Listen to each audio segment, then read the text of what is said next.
Good evening, everyone. This side Harleen, and I'm your trainer of finance. First thing, please let me know am I audible?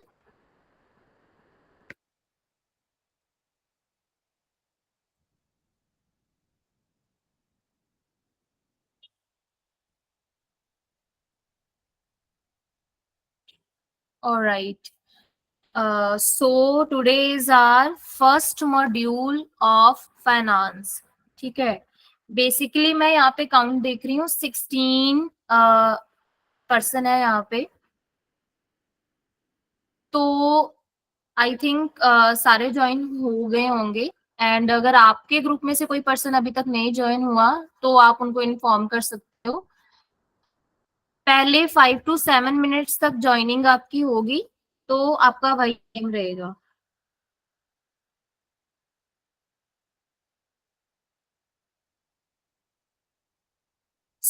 इसी के साथ start करते हैं हमारा first module finance. आपका basically जो first session है वो इंट्रोडक्शन पे बेस्ड होगा कि फाइनेंस होता क्या है, इसके क्या प्रोसीजर्स हैं, फाइनेंस को क्यों यूज करते हैं, कहाँ पर यूज करते हैं. बेसिकली ये सारी चीजें होंगी. तो आपको आपका मैसेज जो चैट बॉक्स है वो भी ऑन है. ठीक है. आपके मैं आफ्टर कोई भी एक अगर आपको टॉपिक क्लियर करूंगी उसके बाद मैं आपसे फीडबैक लूंगी कि आपको वो क्लियर है, देन हम आगे प्रोसीड करेंगे. कॉन्सेप्ट की क्लैरिटी होना बहुत जरूरी है, इसीलिए सबसे पहले इंट्रोडक्टरी पार्ट रखा है आपके सामने. क्योंकि अगर हम पहले ही इंट्रोडक्टरी सारे कॉन्सेप्ट क्लियर कर लेंगे देन हम नेक्स्ट वाले मॉड्यूल में प्रॉपरली वर्क कर पाएंगे और उसको अच्छे से अंडरस्टैंड कर पाएंगे.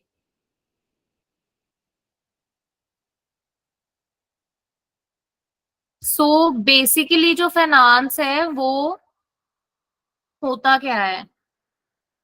फाइनेंस अगर हम नॉर्मल पीपल की तरह सोचे तो एक हम मनी, एक वैल्यू, एक नंबर्स को हम बोल सकते हैं. ठीक है.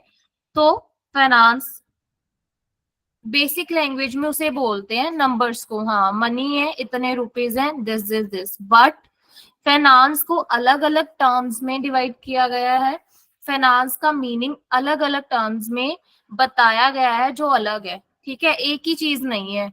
सिर्फ मॉनेटरी प्रोस्पेक्टिव को ही नहीं हम फाइनेंस में इंक्लूड करते, नॉन मॉनेटरी को भी करते हैं. ठीक है. जो हम नेक्स्ट बहुत डेप्थ में जाके लर्न करेंगे. प्लीज लेट मी नो कि आपको ऐसे ही इंग्लिश और हिंदी मिक्स में आप कंफर्टेबल हो या मैं कोई एक पर्टिकुलर लैंग्वेज यूज करूं. And specially I need your feedback in chat box. जब भी मैं कोई भी क्वेश्चन पुट करूंगी, कुछ भी टॉपिक डिस्कस होगा, तो देन प्लीज रिप्लाई. इससे मेरे को क्या होगा कि आप भी इन्वॉल्व हो रहे हो और आप भी फोकस्ड हो इस टाइम. ठीक है.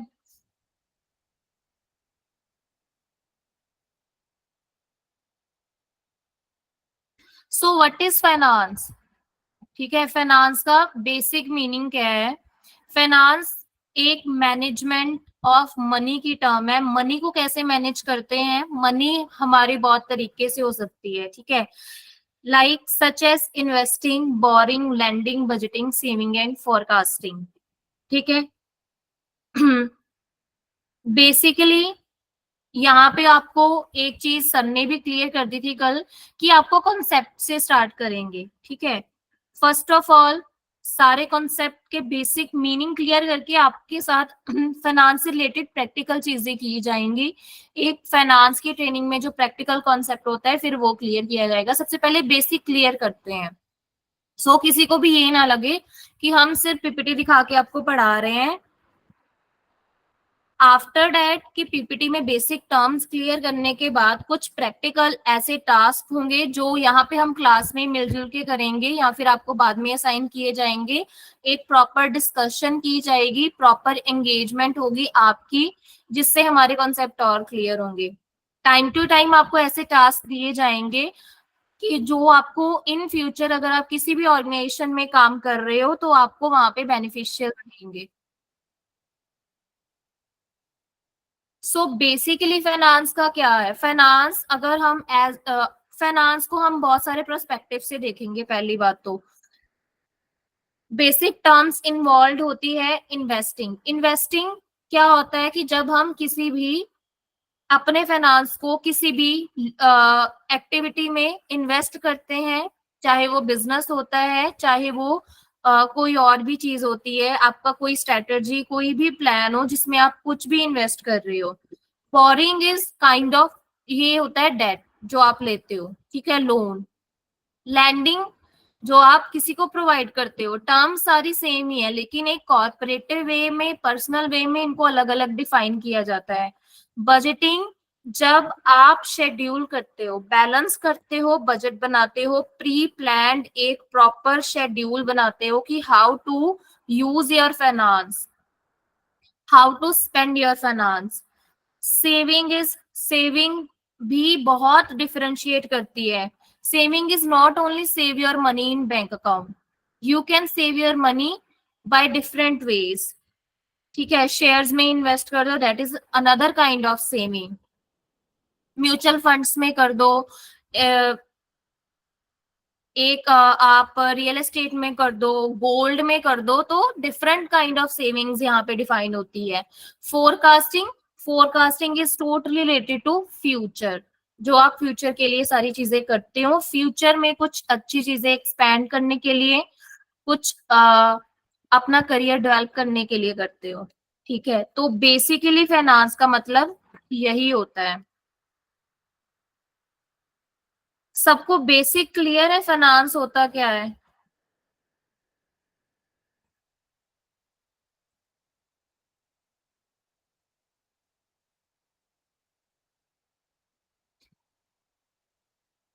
तो फाइनेंस की बहुत सारी टर्म्स होती हैं, ठीक है, बहुत सारी टाइप्स होती हैं। मैं आपको एक एक करके यहाँ पे बेसिक क्लियर करूंगी इनका। लेकिन यहाँ पे तीन टाइप की फाइनेंसिंग आपको मैंने डिफाइन की है। First one is personal, second is corporate, third is public, या उसको गवर्नमेंट भी बोलते हैं। लेकिन इनको और डेप्थ में यहाँ पे तो इसके बारे में पढ़ेंगे, लेकिन इसके अलावा इसको और डेप्थ में हम अगले सेशंस में एक्सप्लेन करेंगे, जिसमें पर्सनल फाइनेंसिंग के ऊपर प्रॉपर एक सेशन होगा, कॉर्पोरेट के ऊपर एक सेशन होगा, पब्लिक में एक सेशन होगा, क्योंकि इन सब टाइप ऑफ फाइनेंस के अंडर बहुत सारे फाइनेंशियल इंस्ट्रूमेंट्स आते हैं, फाइनेंशियल सिस्टम आता है, जिसको लर्न करना हमारे लिए बहुत जरूरी है। ठीक है, तो वन बाय, यहाँ पे हम बेसिक क्लियर करके one by one her session में डेप्थ में जाएंगे, डेप्थ में इनसे रिलेटेड प्रैक्टिकल टास्क भी करेंगे।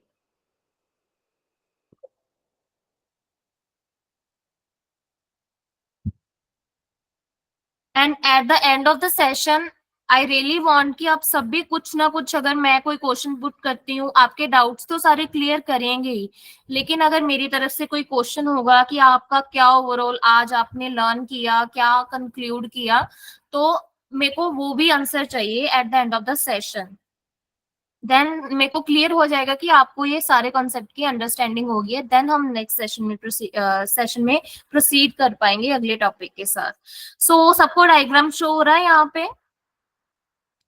फाइनेंशियल सिस्टम का एक डायग्राम है जहाँ पे फाइनेंशियल सिस्टम को चार टर्म्स में डिफाइन किया है। First is business firm, second is financial market, third is house hold sector, fourth one is your banks. ठीक है, यहाँ पे कुछ एरोज डिफाइन किए गए हैं। देखो, हर जगह पे फाइनेंस होता है, फाइनेंस कभी भी एक जगह पे नहीं रहता लॉन्ग टाइम के लिए। एक जगह पे फाइनेंस कभी भी रहता है क्या? हम जब सोचते हैं कि मैंने इतने पैसे बैंक अकाउंट में सेव कर दिए, क्या वो बैंक में सेव रहते हैं मनी? कभी भी नहीं। मनी का इनफ्लो आउटफ्लो जो एक प्रॉपर फ्लो होता है ना, वो कंटिन्यू चलता रहता है, कभी भी मनी एक ही जगह पे नहीं रहती। ठीक है, अगर आप सोचते हो, फॉर एग्जाम्पल फर्स्ट हम ले लेते हैं बैंक्स। बैंक में आप डिपॉजिट करवाओ, आपको लगता है वहां पे पैसे सेव रहेंगे? नो। बैंक क्या करती है, बैंक हमें दूसरे तरीके से अगर हम डिपॉजिट करवाते हैं तो बैंक से हम लोन भी तो लेते हैं ना। बैंक वही जो आपकी जो डिपॉजिट मनी में ही लोन देता है, चाहे वो हाउस होल्ड सेक्टर को दे चाहे वो बिजनेस फर्म को दे। So this is inflow and outflow of banking sectors. ठीक है, बैंकिंग सेक्टर्स का जो एक मेन, आरबीआई उसको सारे रूल्स एंड गाइडलाइंस इशू करता है, वो उसके अकॉर्डिंग ही लोन्स वगैरह बिजनेस फर्म्स को एंड हाउस होल्ड सेक्टर्स को प्रोवाइड करते हैं, एंड रेट ऑफ इंटरेस्ट भी उसी के बेसिस पे होता है। दूसरी यहाँ पे आपको बिजनेस फर्म दिख रहा होगा। सिर्फ क्या, बिजनेस फर्म में क्या होता है, फॉर एग्जाम्पल कोई भी बिजनेस है, फॉर एग्जाम्पल एक मैन्युफैक्चरिंग कंपनी है जो ऑटो पार्ट्स बनाती है, तो क्या वो मैन्युफैक्चरिंग कंपनी ऑटो पार्ट्स बना के सेल करती है, उसको सिर्फ मनी ही आती है? नो, वो सबसे पहले जब रॉ मटेरियल परचेज करेगी, after that raw material purchase करने के लिए तो आउटफ्लो हो रहा है ना मनी का, तो फिर इनफ्लो कब होगा, जब वो रॉ मटेरियल से एक्चुअल में मैन्युफैक्चरिंग कंप्लीट करके देन वो उसको सेल करेगी, तो इनफ्लो हो जाएगा। दैट मीन्स कोई भी सेक्टर हो, इनफ्लो आउटफ्लो मनी का होता ही रहता है, सर्कुलेशन चलती रहती है, जो साइकिल है मनी का वो कभी भी स्टॉप नहीं होता। फाइनेंशियल मार्केट में भी सेम है। मार्केट, फाइनेंशियल मार्केट में हम इसके टेक्निकल इंस्ट्रूमेंट्स भी इंक्लूड करते हैं। ठीक है, शेयर मार्केट भी आ जाती है, सारी चीजें आ जाती हैं। तो फाइनेंशियल मार्केट में भी अगर आप, मैं शेयर कैपिटल, शेयर मार्केट की बात करती हूँ, तो शेयर मार्केट में जब आप इन्वेस्ट करते हो तो वहां पे भी इनफ्लो आउटफ्लो होता रहता है। कभी शेयर अप चले जाते हैं, कभी डाउन चले जाते हैं, तो इनफ्लो आउटफ्लो होता रहता है। हाउस होल्ड सेक्टर में भी सेम ही है। अगर कोई पर्सन अर्न कर रहा है, ठीक है, उसको सैलरी आ रही है, देन वो किस पे स्पेंड कर रहा है, बहुत सारी उसकी जो रिक्वायरमेंट्स हैं, तो वो आउटफ्लो हो जाता है, इनफ्लो होता है थ्रू सैलरी, एंड आउटफ्लो उसके जो एक्सपेंडिचर होते हैं उस पे हो जाता है। सो ये क्या है, ये अलग अलग टर्म्स में इनफ्लो और आउटफ्लो को डिफाइन किया गया है। House hold sector bank sector में भी डिपॉजिट करवाता है, फाइनेंशियल मार्केट में भी इन्वेस्ट करता है। फाइनेंशियल मार्केट को बिजनेस फर्म से भी पैसा आता है। क्यों? क्योंकि अगर कोई भी कंपनी अपने शेयर वगैरह इशू फाइनेंशियल मार्केट में जाके ही करती है। ठीक है, फाइनेंशियल मार्केट को मनी, जो इनफ्लो है मनी का वो बिजनेस फर्म से होता है और आउटफ्लो भी होता है। सेम, बैंक क्या, हाउस होल्ड सेक्टर से इनफ्लो होता है उसको मनी का, एंड देन वो बिजनेस फर्म से इनफ्लो भी होता है आउटफ्लो भी होता है। कैसे होता है? क्योंकि बहुत सारे जो कमर्शियल बैंक्स होते हैं ना, वो बिजनेस सेक्टर्स को लोन्स प्रोवाइड करते हैं, और उसी के बेसिस पे लोन्स प्रोवाइड करने के बेसिस पे वो high rate of interest charge करते हैं। ठीक है, तो इसीलिए बैंकिंग सेक्टर और बिजनेस फर्म का इन और आउटफ्लो दोनों चलता रहता है। ये जो दोनों तरफ एरो डिफाइन किए गए हैं यहाँ पे, ये इन और आउट का बताया गया है यहाँ। ठीक है, सबको क्लियर है यहाँ तक सारा कॉन्सेप्ट?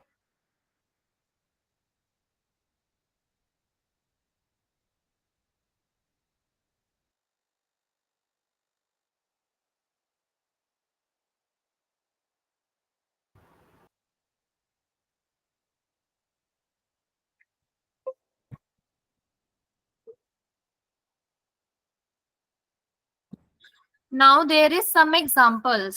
ठीक है, मैं ये जो एग्जांपल्स हैं ये ऑल टाइप ऑफ जो फाइनेंस का सिस्टम है उससे इंक्लूड करके ही यहाँ पे लिखी गई हैं।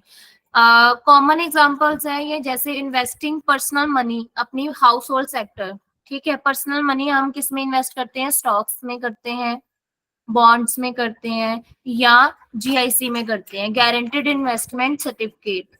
ठीक है, गारंटेड इन्वेस्टमेंट एक एक करके टर्म्स को डिफाइन करते हैं। स्टॉक्स क्या होते हैं? स्टॉक मार्केट में शेयर हम परचेज करते हैं, कभी कोई कंपनी अपना आईपीओ रिलीज करती है तो हम शेयर इशू करते हैं, तो हम शेयर परचेज कर लेते हैं। शेयर की वैल्यू बढ़ने और कम होने से क्या होता है? हमें प्रॉफिट और लॉस होता है। ठीक है, this is another type of investment. Bonds क्या होते हैं? गवर्नमेंट के कुछ ऐसे गवर्नमेंट के कुछ ऐसे शेयर्स होते हैं जो हमें गवर्नमेंट पब्लिक कंपनीज शेयर करती हैं, गवर्नमेंट कंपनी शेयर्स इशू करती हैं। गारंटीड इन्वेस्टमेंट सर्टिफिकेट्स कौन से होते हैं, जिसमें हमारे लॉस होने के चांसेस बहुत कम होते हैं। गारंटी होती है कि उसमें लॉस नहीं होता, ठीक है, उसमें हमें चाहे कम ही प्रॉफिट हो, चाहे नो प्रॉफिट नो लॉस वाली कंडीशन हो, लेकिन लॉस नहीं होता। म्यूचुअल फंड्स भी बोल सकते हैं हम इसे, ठीक है। म्यूचुअल फंड में चाहे हमारा रेट ऑफ इंटरेस्ट हमें कम मिलता है, ठीक है, लेकिन गारंटेड है, लॉस नहीं होता है। सिप बोल सकते हैं, सिस्टमेटिक इन्वेस्टमेंट प्लान, ठीक है, ये सारी चीजें। Boring money from institutional investor bye issuing bonds on behalf of public company. हम क्या करते हैं, किसी भी इन्वेस्टर से मनी ले लेते हैं, बोरो कर लेते हैं। बोरो करना मीन्स, एक बोरो को हम बोल देते हैं हिंदी में उधार ले लेते हैं, है ना, चीजें। तो बोरो करना किसी भी इंस्टीट्यूशनल इन्वेस्टर से मनी को, पब्लिक कंपनी के बिहाफ पे आप उनसे मनी बोरो कर रहे हो या बॉन्ड्स इशू कर रहे हो। Bond is also kind of money, ठीक है। जैसे शेयर्स और बॉन्ड्स का मैं आपको बेसिक डेफिनेशन बताऊं। शेयर की बात करते हैं सबसे पहले। शेयर्स होते हैं कि फॉर एग्जांपल एक कंपनी है, कंपनी को स्टार्ट करने के लिए हमें 10 CR चाहिए, ठीक है, दैट इज कैपिटल। कंपनी, किसी भी कंपनी को स्टार्ट करने के लिए जो फंड लगता है, जो मनी लगती है, हम उसको कैपिटल बोलते हैं। तो बेसिकली हम एक कंपनी स्टार्ट कर रहे हैं जिसमें हमें 10 CR चाहिए कैपिटल। देन डिफरेंट डिफरेंट जो हमारे इन्वेस्टर्स हैं वो उसमें इन्वेस्ट करना चाहते हैं। तो हम, कंपनी ने क्या किया, 10 CR को शेयर में डिवाइड कर दिया। फॉर एग्जाम्पल 10 CR के 5 शेयर बना दिए, 2-2 लाख के ईच, 2-2 CR के ईच। तो जो वो 2-2 CR के 5 शेयर आपके बन जाते हैं, उसको शेयर्स बोलते हैं, काइंड ऑफ एक पार्ट, ठीक है। 10 CR को 5 शेयर्स में डिफाइन कर दिया, डिवाइड कर दिया, शेयर्स बोलते हैं उसको। बॉन्ड क्या होता है, बॉन्ड एक ऐसा फाइनेंस का इंस्ट्रूमेंट है जिसमें आपको फिक्स्ड इनकम आती रहती है, जिसमें अगर आप इन्वेस्ट करते हो तो फिक्स्ड आपको रेट ऑफ इंटरेस्ट मिलता रहता है। कोई भी गवर्नमेंट कंपनी में, अगर गवर्नमेंट कंपनी को अगर आप मनी देते हो, ठीक है, उसमें इन्वेस्ट करते हो, देन आपको एक फिक्स्ड रेट ऑफ इंटरेस्ट पे रिटर्न जो आपको मनी आती रहती है। रेट ऑफ इंटरेस्ट जो उनका फिक्स्ड होता है, तो एक फिक्स्ड इनकम जहां से जनरेट होती है, that is bonds. Lending money to people by providing them a mortgage to buy house. Mortgage loans होते, पता है ना आपको, कि जब कोई भी बैंकिंग सेक्टर या कुछ ऐसे इंस्टीट्यूट जो घर बनाने के लिए, घर को बाय करने के लिए मनी देते हैं, लोन्स देते हैं। Using Excel spreadsheet to build a budget and financial molding for a corporation. ये है कॉर्पोरेटिव सेक्टर में, बिजनेस फाइनेंस में सारी चीजें कवर होती हैं। बिजनेस फाइनेंस में क्या आते हैं, फाइनेंशियल मॉडलिंग होती है। फाइनेंशियल मॉडलिंग क्या होती है, जो हम बेसिकली एक कंपनी को कैसे चलाते हैं, कंपनी में हमारी क्या इनकम्स है, क्या एक्सपेंडिचर है, उसको एक एक्सेल स्प्रेडशीट्स में हम अकाउंट्स मेंटेन करते हैं। एक फाइनेंस प्रॉपर जो कॉस्ट मैनेज करते हैं, फाइनेंस मैनेज करते हैं। बैलेंस शीट सुना होगा सबने, वो मेंटेन करते हैं, इसके बारे में डेप्थ में भी हम पढ़ेंगे, उसको फाइनेंशियल मॉडलिंग बोलते हैं। Saving personal money in high interest saving accounts. बहुत ज्यादा इंटरेस्ट आपको मिल रहा है, आप डिपॉजिट करवा रहे हो सेविंग अकाउंट में। Developing a forecast for government spending and revenue collection, ठीक है। गवर्नमेंट पे आप ऐसे ऐसे गवर्नमेंट आपके लिए कुछ अपॉर्चुनिटीज लेके आ रही है जिसपे आप स्पेंड कर सकते हो और उससे रेवेन्यू जनरेट कर सकते हो, ठीक है। रेवेन्यू बेसिकली, रेवेन्यू का मतलब क्या होता है, बेसिकली एग्जाम्पल के थ्रू समझाती हूँ कि अगर आप कोई प्रोडक्ट बना रहे हो, ठीक है, आपके प्रोडक्ट का जो कॉस्ट प्राइस है, जिसमें जितने में एक्चुअली आपका प्रोडक्ट बना है, दैट इज 100 रुपी, और आपका जो मार्केट प्राइस है वो है 150 रुपीज, तो आपको कितना रेवेन्यू जनरेट हुआ, कितना रेवेन्यू कलेक्ट हुआ? डिफरेंस आ जाएगा 150 minus 100, market price minus cost price is equal to आपका रेवेन्यू आ जाएगा 50 रुपीज। ठीक है, तो इस तरीके की जो हम इनकम जनरेट करते हैं वो रेवेन्यू कलेक्शन में आ जाएगी। सबको यहाँ तक सारे पॉइंट्स क्लियर है?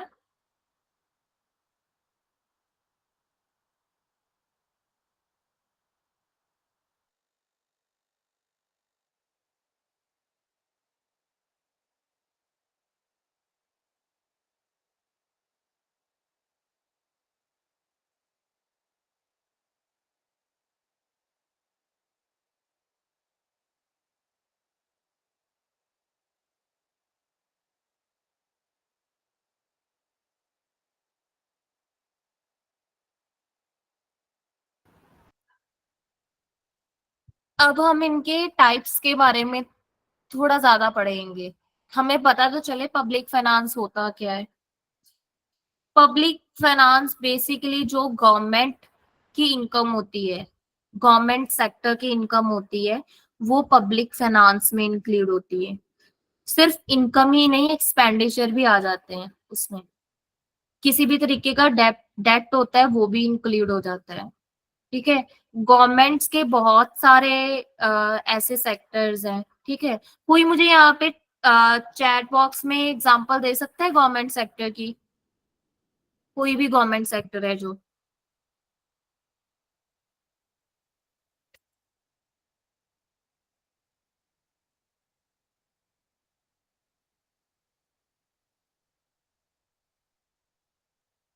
Yes, railway, tax, very good. बहुत सारे हैं, और भी बहुत सारे हैं। Educational sectors, health and care sectors हैं, सिविल सेक्टर्स, ट्रांसपोर्टेशन सेक्टर्स।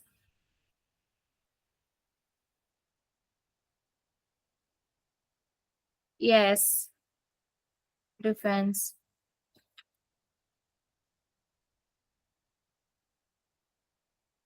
तो बेसिकली ये सारे ओके, बिल्कुल राइट।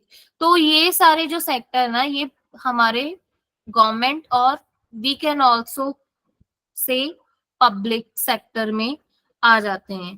ठीक है, अभी अभी इसी पब्लिक सेक्टर में हम फाइनेंस को कैसे मैनेज करते हैं, क्या क्या बेनिफिट होते हैं, फाइनेंस को किस टर्म में लिया जाता है, इनकम क्या जनरेट होती है, क्या हमारे एक्सपेंडिचर आते हैं, वो सारी चीजें पब्लिक फाइनेंस में आपको डिफाइन की गई है। बेसिकली जो फाइनेंस सेक्टर है ना, वो आपका किस पे फोकस करता है? इकोनॉमी पे। ठीक है, आपका जो ग्रॉस डोमेस्टिक प्रोडक्ट और नेट डोमेस्टिक प्रोडक्ट है, जीडीपी पे, इकोनॉमी उसके बेसिस पे होती है ना सारी, तो ये गवर्नमेंट उस पे फोकस करती है। मैनेजमेंट के द्वारा फंड अपनी इकोनॉमी को कैसे ग्रोथ पे लेके जाना है, कंट्री की वैल्यू को कैसे बढ़ाना है, स्टेबिलिटी कैसे रखनी है जीडीपी में, इक्विटेबल डिस्ट्रीब्यूशन ऑफ रिसोर्सेज। इससे क्या आप समझते हो? मींस कि जो भी गवर्नमेंट के पास रिसोर्सेज हैं उसको इक्विटेबल कैसे डिस्ट्रीब्यूट करना है। फॉर एग्जाम्पल, पॉवर्टी को कैसे हमने डिक्रीज करना है।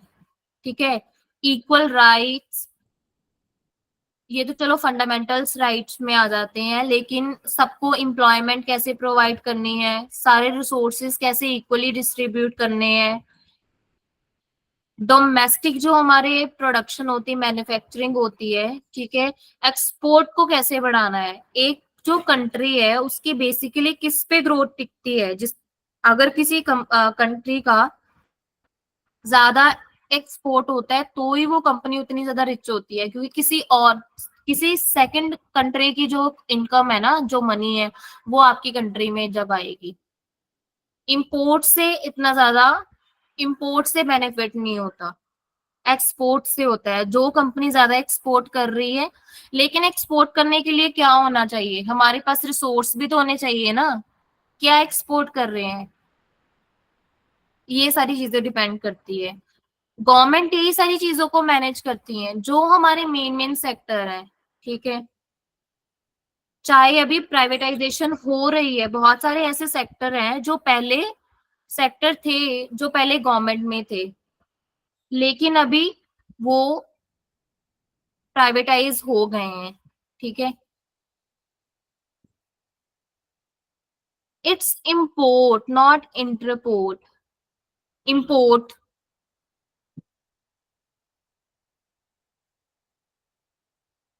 तो बहुत सारे ऐसे सेक्टर है जो अभी तक भी गवर्नमेंट के सेक्टर है। गवर्नमेंट वहां पे कैसे अपने फाइनेंस को मैनेज करती है, कैसे इनफ्लो और आउटफ्लो के साथ डील करती है, this is all about the public finance. ठीक है, जैसे एग्जाम्पल दिए यहाँ पे, फर्स्ट सबसे मेन जो इनकम है ना गवर्नमेंट की, डेट इज टैक्सेशन। ये इट इज पॉसिबल कि आप रॉ मटेरियल इंपोर्ट करवा के एक्सपोर्ट करते हो फिनिश्ड गुड्स, लेकिन ये ऑल टाइम नहीं ये चीजें होती। ठीक है, बहुत सारा ऐसा रॉ मटेरियल है जो हमारी हमें डोमेस्टिक ही मिल जाता है। ठीक है, हमें इंपोर्ट करने की नीड ही नहीं होती वहां पे, जो टोटली यहाँ पे मैन्युफैक्चर होता है।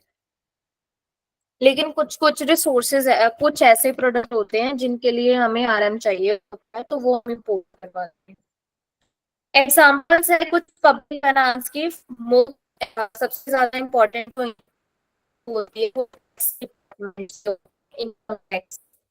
ठीक है, इनकम टैक्स बहुत, इनकम टैक्स बहुत डिफाइन किया है तो अलग सेक्शन में टैक्सेशन पे प्रॉपर करेंगी। इसमें मैं आपको बेसिकली बता देती हूँ, इनकम टैक्स जो डायरेक्ट टैक्स होता है, एंड जीएसटी जो इनडायरेक्ट टैक्स होता है, गुड्स एंड सर्विसेज टैक्स होता है। इनकम टैक्स जो पर्सन की सैलरी पे लगता है, जीएसटी जो गुड्स एंड सर्विसेज पे करते हैं। क्या सबको इश्यू आ रहा है वॉइस का?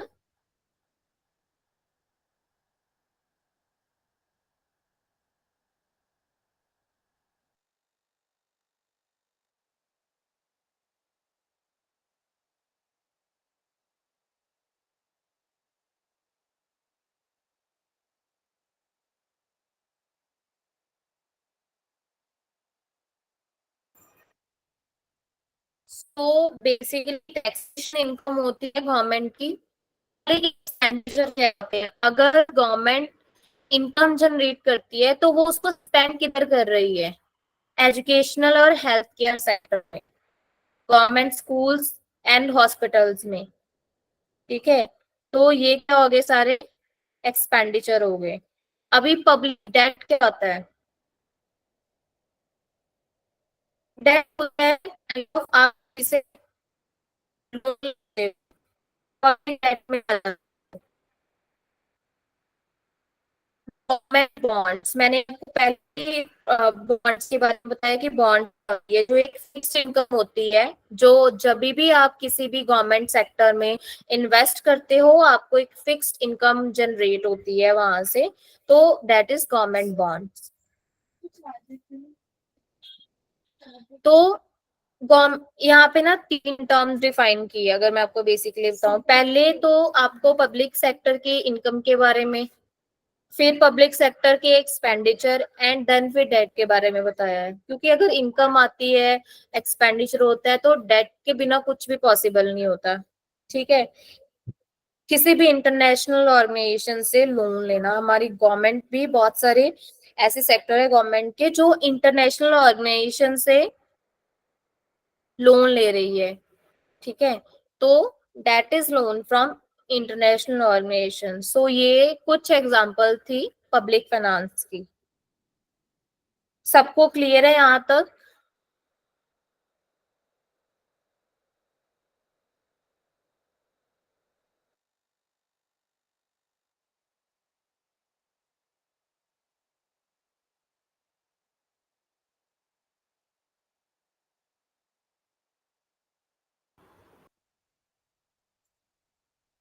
So let's proceed. Second type of finance is corporate finance. Corporate finance क्या होता है? बिजनेस फाइनेंस भी हम इसे बोलते हैं। बिजनेस से रिलेटेड जो भी हम फाइनेंस को मैनेज करते हैं, that is all about corporate finance. Business में होती है, होता है, ठीक है। ठीक है, वो हम जिसको हम इक्विटी बोलते हैं, इन्वेस्टमेंट एंड डेट मार्केटिंग होती है। हमारे कॉर्पोरेट फाइनेंस में इंक्लूड होते हैं। कॉर्पोरेट फाइनेंस बेसिक, सबसे पहले अगर हम किसी भी को ओपन करते हैं, ठीक है, देन सबसे पहले एक फंड लगता है, जैसे मैंने आपको पहले भी बताया कि कैपिटल चाहिए होती है।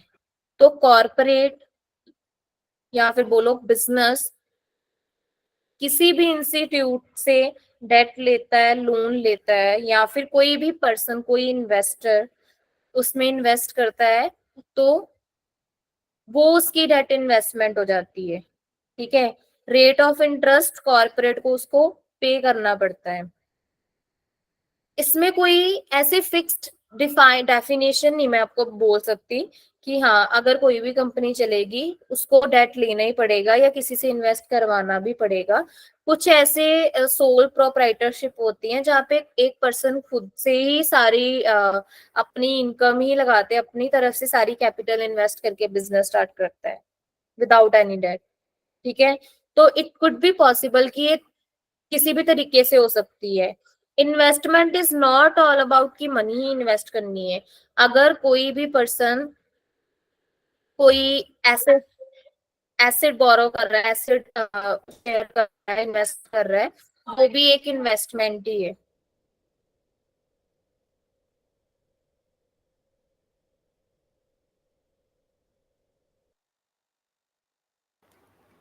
तो मॉनेटरी और नॉन मॉनेटरी दोनों ही इनकम आ जाती है। ठीक है, कॉर्पोरेट फाइनेंस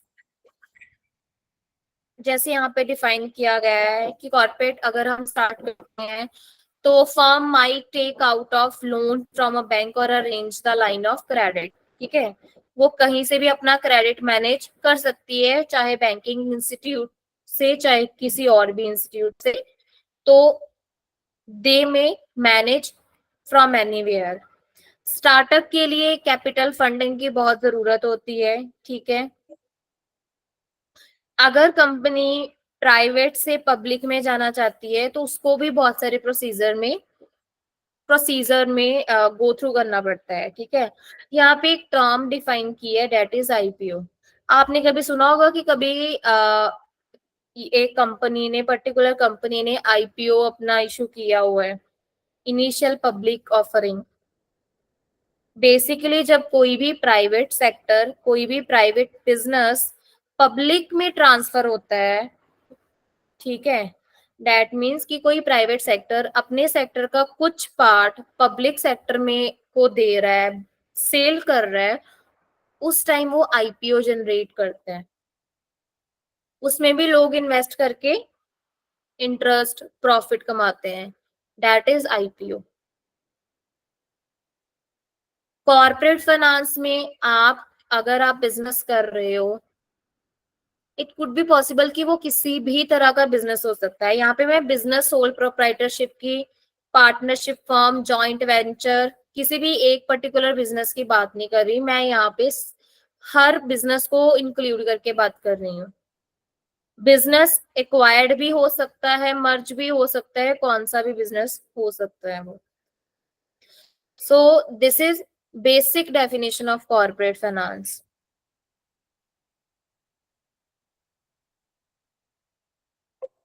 कॉर्पोरेट फाइनेंस में सबसे पहले तो ये देखना होता है कि बिजनेस की क्या क्या नीड्स हैं।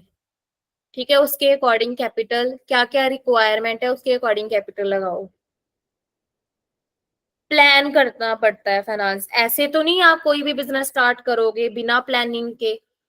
ठीक है, प्लानिंग करके ही हम इम्प्लीमेंट करते हैं कि हमें कितनी कैपिटल चाहिए, प्लान कितना हमारा एक्सपेंडिचर होगा, देन कहाँ से अरेंज करना है, नेक्स्ट क्वेश्चन ये, देन इन्वेस्टिंग एंड मॉनिटरिंग करते हैं। फाइनेंस से हम अरेंज कर लेते हैं, बिजनेस स्टार्ट हो जाता है। मॉनिटरिंग करना, उसमें कैसे प्रॉफिट अर्न करना है, कैसे उसको रन करना है बिजनेस को, एंड अदर इन्वेस्टमेंट कैसे करनी है, वो सारी चीजें जो एक प्रॉपर ये साइकिल होता है ना, ये ऑलवेज चलता रहता है।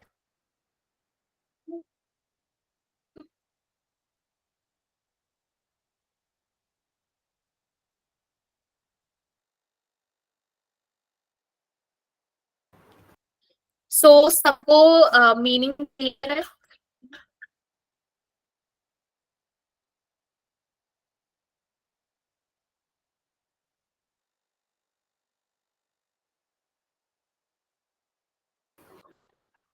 Any doubt from anyone?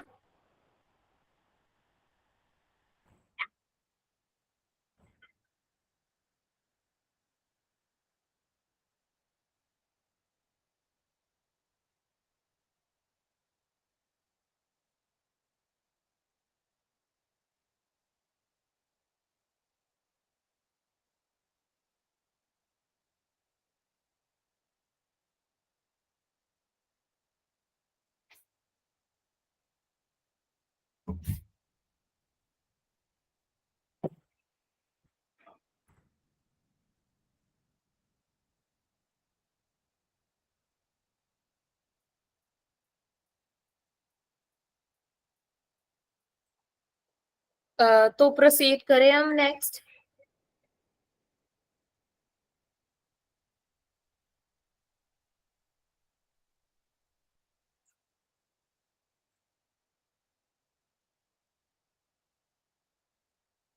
Okay, so there is some example of corporate finance. कुछ एग्जांपल्स हैं। बेसेच एंड लॉम कॉर्पोरेशन करके कंपनी है, ठीक है, कोऑपरेटिव सेक्टर है, जिन्होंने अपना आईपीओ रिलीज किया था Jan 13 2022 में, एंड ऑफिशियली वो कब सोल्ड हो गया, मई 2022 में।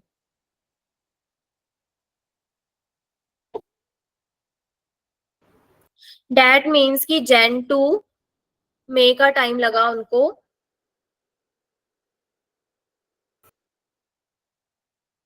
आईपीओ जो उन्होंने इशू किया था वो उनका जो एक स्टॉक, एक स्टेक था उसको सेल करने में, एक शेयर को। So the health care company generated $630 million in proceeds. ठीक है, एक हेल्थ केयर कंपनी ने उसमें इन्वेस्ट किया था, और उस कंपनी का जो स्टॉक, जो आईपीओ था वो परचेज किया था। ठीक है, बेसिकली यहाँ पे यही कहना चाहते हैं कि एक कॉरपोरेशन थी जिन्होंने जन में जो एक प्राइवेट लिमिटेड थी कॉरपोरेशन, वो पब्लिक, उसने अपना पब्लिक सेक्टर में सोल्ड कर दिया अपने कंपनी का कुछ शेयर, कुछ शेयर उसने पब्लिक सेक्टर में सोल्ड कर दिया। तो वो जैन में उसने आईपीओ रिलीज किया था, उसका सोल्ड कब हुआ, मई में। तो कितने मंथ का टाइम लगा? ठीक है, तो किसी हेल्थ केयर कंपनी ने उसको परचेज किया था $630 स्पेंड करके। फोर्ड मोटर क्रेडिट करके कंपनी है, ठीक है, LCC manages outstanding notes to raise capital और extinguish debt to support Ford motor credit company. Ford की जो कंपनी है ना, एक अलग ही ग्रुप है, इस एक ग्रुप के आगे पर्टिकुलर यूनिट्स होते हैं। फोर्ड मोटर क्रेडिट करके ग्रुप है, एक फोर्ड मोटर कॉर्पोरेट करके अलग ग्रुप है। तो उन्होंने फोर्ड मोटर क्रेडिट कंपनी में जो उनके शेयर्स थे, जो उनकी कैपिटल थी, उनको मैनेज कर दिया। जो फोर्ड मोटर के जो कैपिटल को मैनेज करने के लिए फोर्ड मोटर क्रेडिट कंपनी से क्या लो डेट इशू कर लिया था। ठीक है। क्रेडिट एनालिसिस करो, क्रेडिट मैनेजमेंट कर सकते हो। किसी फॉर एग्जांपल अगर कोई एक ग्रुप है ना, उसमें बहुत सारे यूनिट्स हो सकते हैं, ग्रुप में बहुत सारी कंपनीज हो सकती हैं, ठीक है। तो किसी एक एक कंपनी, क्योंकि किसी भी कंपनी की ना सेपरेट एंटिटी होती है हर कंपनी की, ठीक है। फॉर एग्जाम्पल जैसे हीरो ग्रुप है, हीरो मोटर अलग है, हीरो साइकिल अलग है, तो इसी तरीके से ग्रुप एक है लेकिन उसके कंपनीज अलग अलग है, उनकी एंटिटी सेपरेट है, तो दे कैन बोरो और lend money to each other. HomeLight करके आपने सुना होगा, रियल एस्टेट कंपनी है, use the blended financial approach to raise $150 million. HomeLight use the additional capital to acquire landing startup. Landing startup करके company है जिसको homelight के द्वारा एक्वायर कर लिया गया, ठीक है।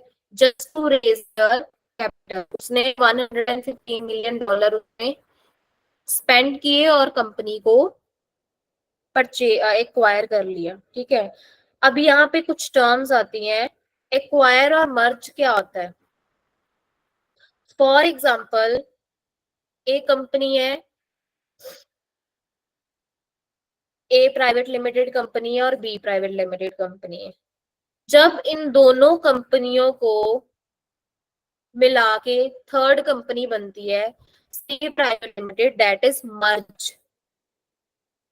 एंड जब ए प्राइवेट लिमिटेड कंपनी क्या करती है, बी प्राइवेट लिमिटेड कंपनी को एक्वायर कर लेती है, ठीक है। और फिर सिर्फ एक ही कंपनी रह जाती है प्राइवेट, बी की फाइंड अप हो जाता है बी कंपनी का, ठीक है। तो डेट इज एक्वायर, जब कोई एक कंपनी दूसरी कंपनी को परचेज कर लेती है, उसका पूरा शेयर एक्वायर कर लेती है, that is acquiring. And merge जो बिजनेस का एक क्लासिफिकेशन होती है, ठीक है। सबको एग्जांपल्स क्लियर है? Any doubt?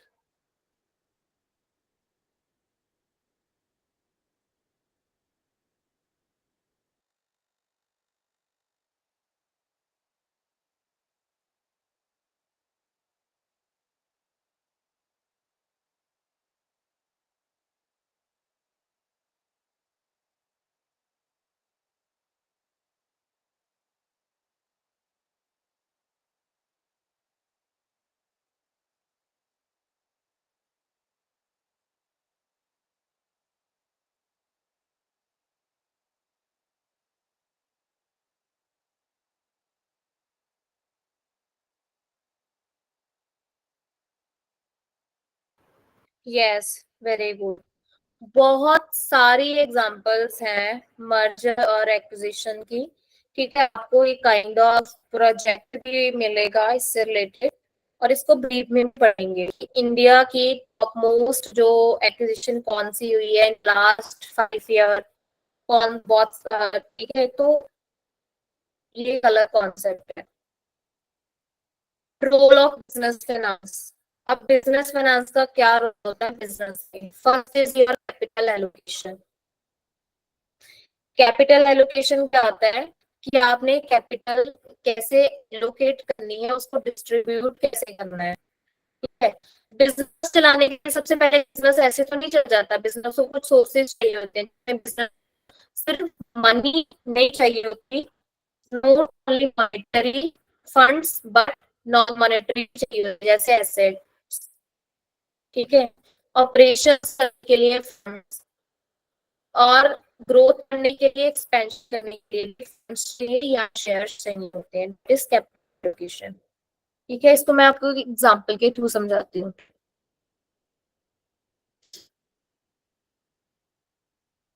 एग्जांपल, कंपनी है एक्स वाई जी कंपनी, एक्स वाई जी प्राइवेट लिमिटेड करके एक कंपनी है। मिस्टर रोहन करके एक पर्सन है जिसने, मिस्टर रोहन है और एक मिस्टर राम है। मिस्टर रोहन ने क्या किया, उस कंपनी में 5 CR इन्वेस्ट कर दिया, ठीक है। राम ने क्या किया, उसमें अपनी आ, उसने 20 लाख की एसिड इन्वेस्ट कर दी। एसिड में क्या क्या चीजें हो सकती हैं, 20 लाख की एसिड में क्या क्या चीजें हो सकती हैं, कोई मशीनरी हो सकती है जो बिजनेस में यूज हो सकती है, ठीक है। एसिड तो मशीनरी भी आ सकती है ना, कोई भी प्रॉपर्टी हो सकती है, ठीक है, कोई लैंड दे दिया, ये सारी चीजें रियल एस्टेट से रिलेटेड, कोई भी और इक्विपमेंट दे दी। तो एक पर्सन क्या कर रहा है, मनी इन्वेस्ट कर रहा है, एक पर्सन क्या कर रहा है, एसिड को इन्वेस्ट कर रहा है, ठीक है। एक पर्सन क्या कर रहा है, अपने शेयर लगा रहा है। तो ये सारी चीजें क्या होगी, कैपिटल एलोकेशन होगी। कैपिटल को मैं कैपिटल को XYZ कंपनी ने 3 हिस्सों में डिवाइड कर दिया, दैट इज कैपिटल एलोकेशन। अभी कैपिटल एलोकेशन में जिन जिन टर्म्स में डिफाइन किया गया है कैपिटल को, चाहे वो एसिड के फॉर्म में हो, चाहे वो मनी के फॉर्म में हो, आपको हमेशा जो रिटर्न ऑन इन्वेस्टमेंट है वो उसके अकॉर्डिंग ही मिलेगा। फॉर एग्जाम्पल कि अगर एक पर्सन मनी इन्वेस्ट कर रहा है तो उसके गिवन गिवन अमाउंट पे कितने रेट ऑफ इंटरेस्ट को मिल रहा है, 10% मिल रहा है, 15% मिल रहा है, फिक्स्ड है उसका रेट ऑफ इंटरेस्ट या फिर फ्लेक्सिबल है, ठीक है। ये टोटली कंपनी की पॉलिसी पे डिपेंड करता है, या फिर उनका जो भी इन्वेस्टमेंट की इंस्ट्रक्शंस होती है उस पर डिपेंड करता है। कोई पर्सन अपने कोई लैंड वगैरह दे रहा है, ठीक है, तो उसके अकॉर्डिंग कितना रेंट चार्ज कर रहा है, कितने परसेंटेज उसको पर मंथ मिल रहा है। तो दिस इज ऑल अबाउट कि आप किस टाइप की इन्वेस्टमेंट करते हो, आपका रेट ऑन इन्वेस्टमेंट भी उसी पे ही डिपेंड करता है। तो दिस इज बेसिक कि आप कैपिटल की एलोकेशन कंपनीज कैसे करती हैं, बिजनेस कैसे करता है कैपिटल की allocation. Risk management, risk management बहुत ही इंपॉर्टेंट होता है। हैज क्या होता है, हैज जब हम कुछ, हैज वर्ड का मतलब क्या होता है, जब हम कुछ ऐसी स्ट्रेटजीज यूज करते हैं जिससे हम रिस्क कम लें और हमें लॉस कम हो, तो उसको हम हैज बोलते हैं, उन स्ट्रेटजीज को, ठीक है। जैसे बहुत सारे रिस्क हो सकते हैं, for example currency fluctuations. Currency fluctuations कैसे हो सकती है कि करेंसी का रेट बढ़ रहा है, कम हो रहा है, होता है ना, हमारी करेंसी का रेट क्या चल रहा है, ठीक है। इंटरेस्ट रेट चेंज हो जाते हैं, बैंकिंग सेक्टर के जो इंटरेस्ट रेट होते हैं डिपॉजिट पे या लोन पे या और चीजें होने लग जाते हैं। आपकी इंटरेस्ट रेट चेंज होने से बहुत सारी चीजें चेंज हो जाती है। फॉर एग्जाम्पल इनकम के regime चेंज हो जाता है, तो क्या सारी चीजें चेंज हो जाएंगी ना उससे। एक पर्सन अगर 10 लाख अर्न कर रहा है year, ठीक है, तो वो 10 लाख में कितना परसेंट का इनकम टैक्स भर रहा है सरकार को। अगर इनकम टैक्स के रेट चेंज होते हैं then automatically risk management create हो जाता है।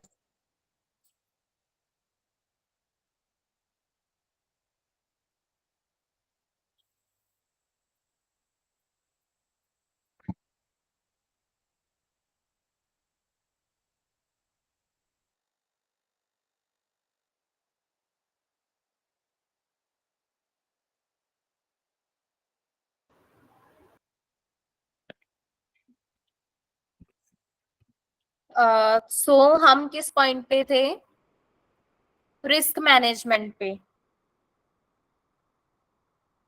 Now I am audible, okay. So risk management मैं बात कर रही थी इंटरेस्ट रेट के चेंज होने से, कि अगर किसी भी डिपॉजिट्स पे, ठीक है, लोन पे, चाहे इनकम टैक्स के कुछ भी रेट ऑफ इंटरेस्ट चेंज होता है तो ऑटोमेटिकली वो रिस्क भी हो जाता है, ठीक है। इन्फ्लेशन होती है, that is also risk management. Inflation से कैसे बिजनेस को फर्क पड़ेगा, अगर कोई भी किसी भी तरीके की इन्फ्लेशन होती है किसी भी सेक्टर में किसी भी फील्ड में, ठीक है, रॉ मटेरियल बहुत ज्यादा महंगा हो जाता है, कंपनी के लिए रिस्की है, ठीक है। जैसे पेट्रोल के रेट्स इतने ज्यादा बढ़ गए थे कि लोगों ने क्या किया था कि जो बहुत बहुत सारे ऐसे कार के मॉडल्स हैं जो जिसमें पेट्रोल वगैरह का ज्यादा यूटिलाइजेशन होता है, तो उन सब जो भी ट्रांसपोर्टेशन के जो व्हीकल थे उनकी जो परचेज थी वो कम हो गई थी। That is also risk for business ना। ऐसी और बहुत सारी एग्जांपल्स हो सकती हैं। ऑपरेशनल एफिशिएंसी, ऑपरेशन क्या होते हैं, जो वो बिजनेस काम कर रहा है basically. Business not all about the manufacturing, अगर कोई भी सर्विसेज इंस्टीट्यूट है तो वो भी एक बिजनेस ही कर रहा है ना, उसका भी ऑपरेशन है। So here I am giving services to you, within learning आपको सर्विसेज दे रहा है, ठीक है। Educational sector, health care sector, ये सारे सर्विसेज सेक्टर है। कंसल्टेशन, तो हम सर्विसेज प्रोवाइड कर रहे हैं लेकिन ऑपरेशन तो हमारे भी आ रहे हैं ना। ट्रेनिंग्स चल रही हैं फॉर एग्जांपल, कितनी एफिशिएंसी है ट्रेनिंग्स में। एफिशिएंसी मीन कि आपको कितना, जो मैं यहाँ पे बोल रही हूँ आपको क्या कम्युनिकेट कर रही हूँ, क्या वो अंडरस्टैंडेबल है, आपको समझ में आ रहे हैं सारे कॉन्सेप्ट। अगर वो आ रहे हैं डेट इज कि हमारे जो सर्विसेज ऑर्गेनाइजेशन में ऑपरेशनल एफिशिएंसी है। ऐसे कोई मैन्युफैक्चरिंग यूनिट है, उसमें अगर वो अच्छे से काम कर रहे हैं, कोई भी प्रोडक्शन कर रहे हैं, तो क्या वो अच्छे से अच्छी क्वालिटी प्रोवाइड कर पा रहे हैं, अच्छा प्रॉफिट अर्न कर पा रहे हैं। That is operational efficiency. तो हर बिजनेस क्या करता है, इंश्योर करता है कि उसके उसके पास वो सारे नेसेसरी रिसोर्सेज हो जिससे वो बिजनेस को स्मूथली चला सके। उसके जो कैश फ्लो से रिलेटेड जो भी उसके रिक्वायरमेंट्स होती हैं वो फुलफिल होती रहे टाइम टू टाइम, ठीक है। विदाउट फंडिंग विदाउट प्रॉफिट कोई भी बिजनेस काम नहीं करता, rather than non profit organisations. Another one is strategic planning. अब प्लानिंग भी बहुत जरूरी है। कोई भी काम हम बिना प्लानिंग के करते हैं नहीं है, ठीक है। आप छोटे से छोटी बात ही क्यों ना लो, फॉर एग्जाम्पल हम अपनी डेली की रूटीन ले लेते हैं। नेक्स्ट डे हमारा कॉलेज है, ठीक है। कॉलेज की टाइमिंग है 9 o'clock। अगर मेरे को इतना क्लियर है कि मेरे को मेरे जो मेरा घर है उससे मेरे कॉलेज का एड्रेस जो है, जो डिस्टेंस है उसको मेरे को 30 मिनट्स लग जाते हैं अप्रॉक्स। देन मेरी क्या प्लानिंग होगी पहले से ही कि मेरे को अगर 9 o'clock तक वहां पे रीच करना है, देन मैं 8:30 से ही चल पड़ूंगी कि मेरे को 30 मिनट्स लगने हैं, देन मैं प्रॉपरली टाइम पे वहां पे पहुंच जाऊंगी। This is also planning. हम छोटी छोटी चीज की प्लानिंग करते हैं। फिर बिजनेस तो एक बहुत बड़ी डील है, तो उसमें तो स्ट्रेटेजिक प्लानिंग्स तो होती है ना, जो हमारे लॉन्ग टर्म बिजनेस के लिए बेनिफिशियल होती है। फॉर एग्जाम्पल अगर कोई बिजनेस एक बिल्डिंग परचेज कर रहा है, उसके पीछे भी एक प्लानिंग होती है। उसकी क्या प्लानिंग होती है, ठीक है। अगर उसका कोई भी डिपार्टमेंटल स्टोर है, उसके लिए उसने बिल्डिंग परचेज करनी है, तो हमेशा एक जो उसकी प्लानिंग क्या होगी कि अगर मैं इतना फंड लगा रहा हूँ, इतने पैसे स्पेंड कर रहा हूँ यहाँ पे, तो क्या यहाँ पे अच्छी मार्केट है जहाँ पे मैं बिल्डिंग परचेज कर रहा हूँ, मार्केट के अकॉर्डिंग रेट है, ठीक है। दिस इज स्ट्रेटेजिक प्लानिंग जो लॉन्ग टर्म प्लानिंग्स के लिए होती है। अगर मैं एक बार एसेट परचेज कर लूँ वो तो लॉन्ग टर्म होगी ना, एक बार बिल्डिंग लेंगे बार बार नहीं लेंगे। तो लॉन्ग टर्म प्लानिंग्स के लिए, लॉन्ग टर्म बेनिफिट्स के लिए स्ट्रेटेजिक प्लानिंग जरूरी होती है।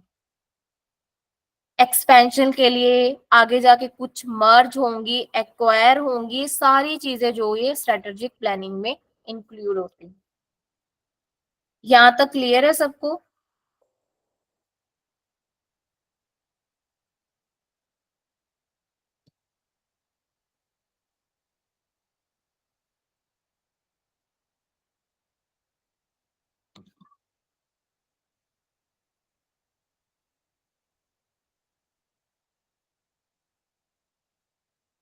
नेक्स्ट हमारा यहाँ पे आ जाता है पर्सनल फाइनेंसिंग। पर्सनल फाइनेंसिंग सारे पर्सन करते हैं, चाहे उनका बिजनेस बैकग्राउंड है, चाहे वो नॉर्मल पीपल हैं, चाहे जैसे भी हैं, पर्सनल फाइनेंसिंग हर पर्सन करता है। ठीक है। पर्सनल फाइनेंसिंग जनरली क्या होता है? फॉर एग्जाम्पल, अगर कोई पर्सन है, ठीक है, वो अर्न कर रहा है मंथली, उसको उस सैलरी आ रही है मंथली उसको 50,000, देन वो उसको कैसे मैनेज करता है, उसके हाउस होल्ड एक्सपेंसेस निकाल के कितने परसेंटेज वो सेव कर रहा है, कितने परसेंटेज वो इन्वेस्ट कर रहा है फॉर फ्यूचर, कितने परसेंटेज वो हेल्थ केयर पे स्पेंड कर रहा है, कुछ और उसके मेजर वर्क्स है, एजुकेशन पे कितने स्पेंड कर रहा है, ये सारी चीजों को मैनेज करना इस पर्सनल फाइनेंस मैनेजमेंट। ठीक है। जो एक इंडिविजुअल और एक फैमिली से रिलेटेड रिक्वायरमेंट्स होती हैं, उनको कैसे फुलफिल करना होता है। ठीक है। हम नॉर्मली क्या करते हैं, हमारे घर पे हमारे पेरेंट्स हैं, ठीक है, बजट बनाते हैं ना हर मंथ का, इतना ग्रोसरी होगा, इतना सेव होगा, इतना आपके एजुकेशन पे के लिए जाएगा। ठीक है। तो वो सारी चीजें क्या होती हैं, पर्सनल फाइनेंसिंग ही होती है। पर्सनल फाइनेंसिंग सिर्फ स्पेंडिंग ही नहीं होती, वो अर्निंग का भी एक जरिया होता है, कैसे आपने अर्न करना है। ठीक है। कोई भी आप अगर नॉर्मल वर्क कर रहे हो, आप कैसे कुछ भी छोट स्मॉल स्केल से स्टार्ट करके कोई भी बिजनेस डेवलप करते हो, कैसे आप अर्निंग को बढ़ा सकते हो। फॉर एग्जाम्पल, अगर कोई भी पर्सन है, बहुत फिट है, उसको बहुत अच्छे से मतलब रिलेटेड टू फिटनेस सारी ऐसे नॉलेज है, ठीक है, तो क्या वो ऐसे प्राइवेट काम करके एज कुछ उसको उसके लिए, वो तो उसका प्रोफेशन है ना, ऐसे यूज करके इन अ डे 2-3 आवर्स करके वो कैसे अपना पर्सनल फाइनेंस मैनेज कर रहा है, अपने स्किल्स को कैसे एनहांस कर रहा है। पर्सनल फाइनेंसिंग अगर हम स्पेंड करते हैं तो उससे रिलेटेड हमें, अगर कहीं पर आउटफ्लो जा रहा है ना मनी का, हमेशा उसका इनफ्लो भी होता है। ठीक है। वो वेस्ट नहीं जाता। फॉर एग्जाम्पल, आप एजुकेशनल सेक्टर पे स्पेंड कर रहे हो, देन उसके लिए आपके पास इनफ्लो क्या आ रहा है, नॉलेज। ठीक है। तो ये भी एक पर्सनल फाइनेंसिंग का पार्ट होता है कि आप किधर किधर सारी चीजें स्पेंड करते हो। आपकी क्या पर्सनल फाइनेंस को मैनेज करना प्रॉपर, ये आपका अर्निंग्स पे डिपेंड करता है और आपकी लिविंग स्टैंडर्ड ऑफ लिविंग पे। ठीक है। इसके अलावा पर्सनल के कुछ इंडिविजुअल प्राइवेट गोल्स होते हैं, उन पे भी चीजें डिपेंड करती हैं। सो ये सारी चीजें पर्सनल फाइनेंस में आती हैं। बहुत बेसिक सा टॉपिक है पर्सनल फाइनेंसिंग, लेकिन इसको मैनेज करना उतना ही डिफिकल्ट है जितना ये देखने में लगता है। कि हाँ, पर्सनल फाइनेंसिंग तो बेसिकली यही है कि अपने फाइनेंस को कैसे मैनेज करना, लेकिन फाइनेंस को मैनेज करना बहुत डिफरेंट है, डिफिकल्ट है। यहाँ पे मैंने आप यहाँ पे एक पिक्चर डिफाइन की हुई है जिसमें 6 सिग्मा स्टेप बताए हुए हैं। ठीक है। आप कैसे पर्सनल फाइनेंस मैनेज कर सकते हो। आपको बजटिंग करनी पड़ेगी फॉर करंट पीरियड जो आपका चल रहा है, इन्वेस्ट करना पड़ेगा फॉर फ्यूचर। ठीक है। कंटिजेंसी प्लान तो बनाना पड़ेगा ना आपको, सेविंग भी करनी पड़ेगी, insurance and cover for your health care and your debt management also. किसी भी तरीके का अगर डेट है उसको आप कैसे मैनेज कर लेते हो अपनी अर्निंग में। ये 6 सिग्मा जो स्टेप है, ये आपके लिए बहुत हेल्पफुल होते हैं आपके पर्सनल फाइनेंस को मैनेज करने के लिए और स्पेंडिंग को कंट्रोल करने के लिए। ठीक है। बेसिकली इसको रिटायरमेंट प्लान भी बोलते हैं। ठीक है। एक एज पे जाके जब आप अर्निंग करना बंद कर दोगे ना, देन यू रियलाइज कि आपके जो पर्सनल फाइनेंस है उसको मैनेज करने की क्या इंपॉर्टेंस थी। कि अगर एक टाइम पे मैंने वो चीजें मैनेज की होती, स्पेंडिंग कम की होती, देन अभी मेरे पास कुछ सेविंग होती जो मैं अभी आप उसको यूज कर रहे होते। ठीक है। पर्सनल फाइनेंसिंग में बहुत सारी चीजें भी आती हैं जिनका पर्सनल फाइनेंसिंग में क्रेडिट कार्ड्स भी होते हैं, आपके life and home insurance, mortgage kind of loans, retirement product जैसे 401 के रिटायरमेंट का एक बहुत अच्छा प्लान है, ठीक है। सेविंग अकाउंट्स, एफडी, ठीक है, ये सारे किसमें आते हैं, ये सारे आपके कवर अप होते हैं पर्सनल फाइनेंस में। सबको ये टॉपिक क्लियर हुआ कि पर्सनल फाइनेंस बेसिक होता क्या है? Any doubt?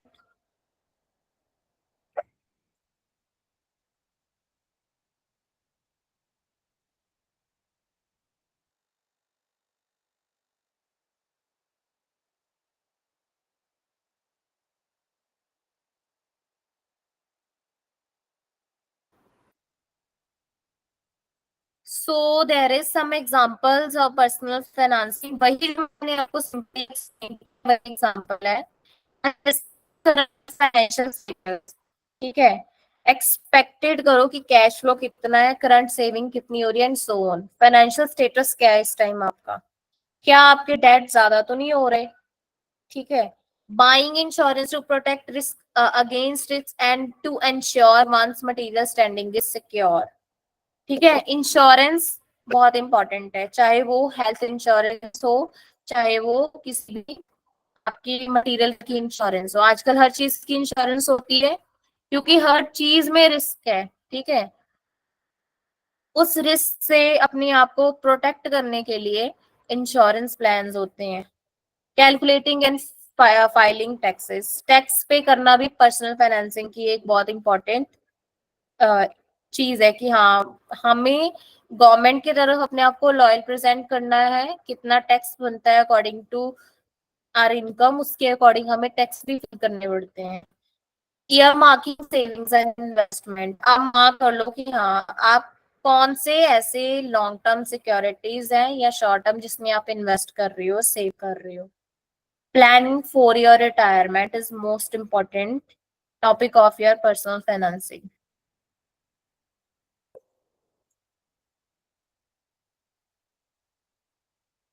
अभी पर्सनल फाइनेंसिंग का हमने मीनिंग भी कर लिया, ठीक है, क्या होता है पर्सनल फाइनेंसिंग। एग्जांपल अभी क्यों इम्पोर्टेंट है बजटिंग एंड सेविंग के लिए।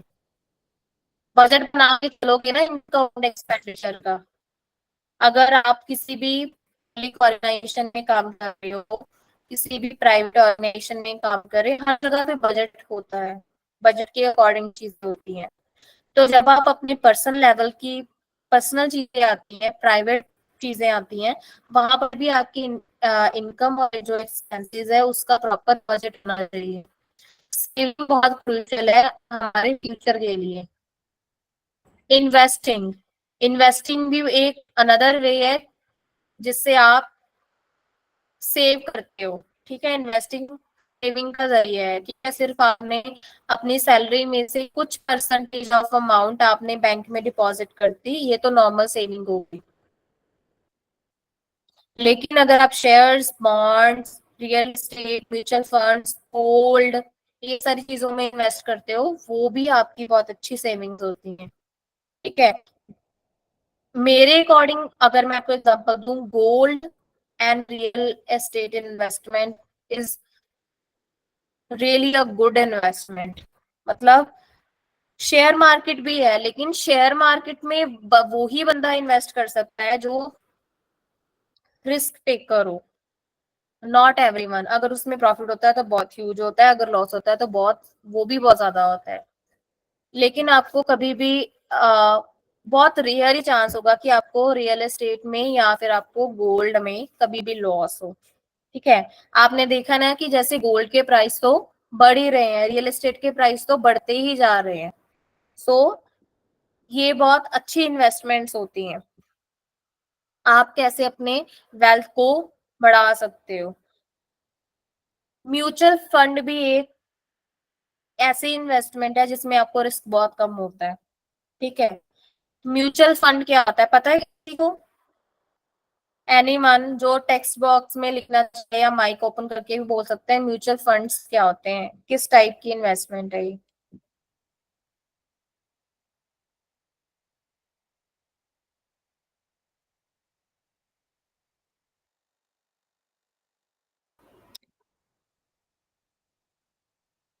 Anyone? Ma'am pool of money और रिसोर्सेज बाय अ कंपनी जो कि सिक्योर्ड रहता है, मतलब रिस्क वगैरह कम रहता है, इसीलिए लोग म्यूचुअल फंड्स करते हैं एज कम्पेयर टू आप फाइनेंस, मतलब डायरेक्टली कम जैसे फाइनेंस मार्केट में आप लगाएंगे स्टॉक मार्केट में तो रिस्क रहता है, वहीं म्यूचुअल फंड में इन्वेस्ट करते तो रिस्क उनका नहीं रहता है और वो यस, रिसोर्सेज करते हैं।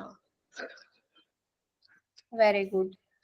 बिल्कुल राइट बोला आपने कि म्यूचुअल फंड्स क्या होता है, हम इन्वेस्ट करते हैं लेकिन हम डायरेक्ट इन्वेस्ट नहीं करते, हम थ्रू ब्रोकर से इन्वेस्ट करते हैं, जिसको हम कुछ परसेंटेज ऑफ कमीशन जिनको देते हैं, क्योंकि वो वहां पे हमें रिस्क कम होता है, ठीक है, लॉस का।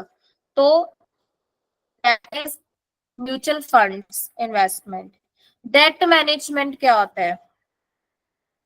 बहुत सारे ऐसे हाउस होल्ड सेक्टर्स हैं, बिजनेस सेक्टर्स हैं, पब्लिक सेक्टर्स हैं, सबको डेट की नीड होती है, कभी ना कभी तो पड़ती है, एक इंडिविजुअल को भी डेट चाहिए होता है।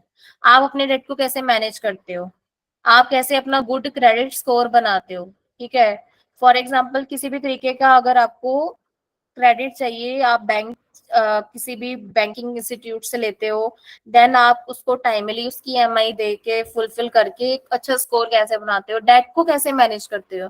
फॉर एग्जाम्पल अगर मैं एक वॉशिंग मशीन परचेज कर ली 50,000 की, ठीक है, उसकी डाउन पेमेंट आप पे करके, ठीक है, फिर आप उसकी ईएमआई कैसे सेट करते हो, कैसे मैनेज करते हो? डेट इज योर डेट ना, आप उसे कैसे मैनेज करोगे? Yes yes. आप अपने डेट को हमेशा अपनी अर्निंग के बेसिस पे, कि मेरे को अर्निंग अगर इन अ मंथ कितनी हो रही है, इन अ मंथ अगर मेरे को अर्निंग 70 to 80,000 हो रही है, उसके अकॉर्डिंग मैं अपने डेट को कैसे मैनेज करूंगी, कि मैं 5,000 6,000 की ईएमआई पे करूंगी, 8 to 9 करूंगी, कैसे करूंगी? ठीक है, this is all about your debt management. आप अपने डेट को कितने कंट्रोल करके रखते हो, कितने टाइम तक उसको कंप्लीट कर लेते हो? सबको क्लियर है यहाँ तक?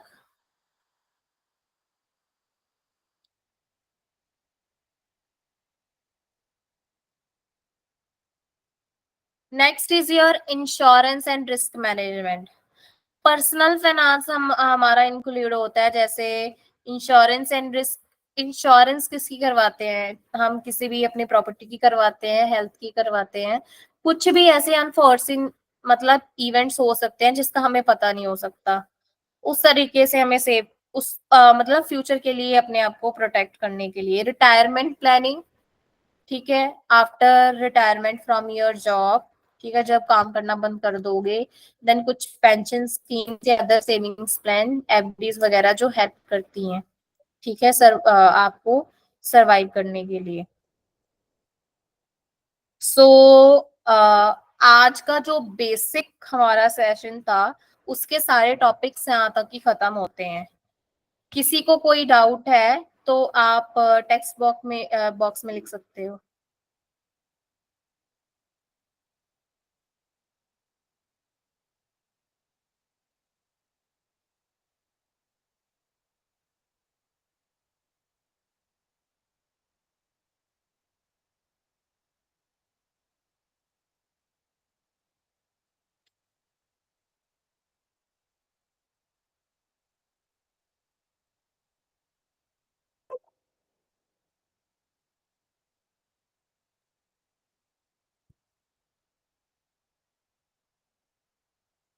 So now this is a small activity जो हम अभी करेंगे, ठीक है, और I want feedback from all of you कि आप अभी इस टाइम जो हमने सारी चीजें लर्न की है, उसी की बेसिस पे हमारी एक्टिविटीज है, ठीक है।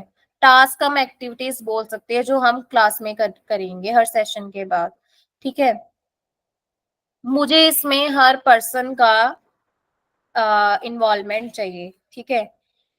Create a personal monthly budget, ये हमारा प्रैक्टिकल एक टास्क है। Assume you are a recent college graduate, अभी आप कॉलेज से ग्रेजुएट करके निकले हो, with a monthly income of rupees 30,000।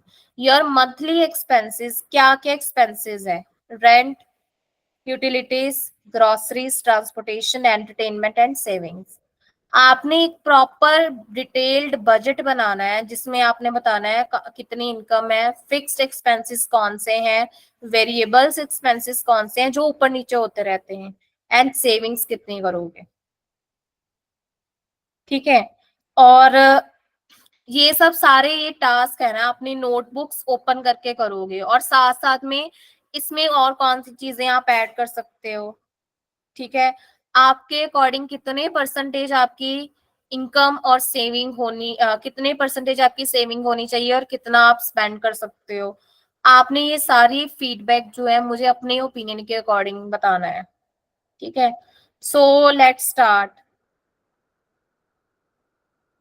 पहले कौन डिस्कस करना चाहेगा? माइक ओपन करके आप बता सकते हो, कोई इशू नहीं।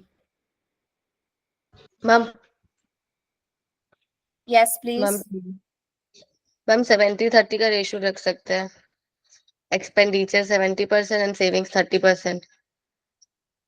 ओके, व्हाई नॉट फिफ्टी और फिफ्टी? मैम एक्सपेंडिचर्स ज्यादा हो जाएंगे, और एक्सपेंडिचर्स में सिर्फ एक्सपेंडिचर्स ही नहीं और डिस्क्रिशनरी एक्सपेंसेस भी आ जाएंगे, जैसे कि हमारे जो ऑब्लिगेशंस वगैरह हैं डेब्ट्स के अगर हम लेते हैं, और अगर टैक्स वगैरह भी है तो वो भी हम उसी में इंक्लूड कर सकते हैं।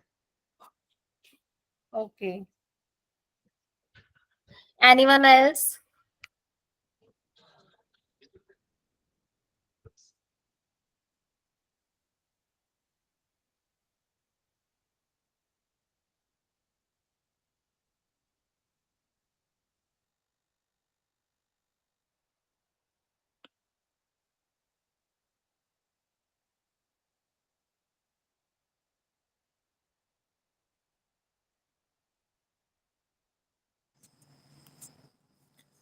मैम हम हमारे इनकम से पहले फिक्स्ड एक्सपेंसेस का पेमेंट करेंगे, जैसे रेंट और यूटिलिटीज़ का। फिर उसके बाद से ग्रॉसरीज और इंटरटेनमेंट जो भी चीज़ें हैं वो थ्रू आउट आएंगी, और हम एक रेशियो रखेंगे कि हमें 30 to 35% सेव करना है पर मंथ।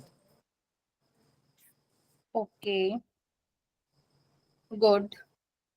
और हमें income anyone tax, else? Okay, क्योंकि yes income please. Tax except होंगे हमारी टोटल ओके, इनकम पे।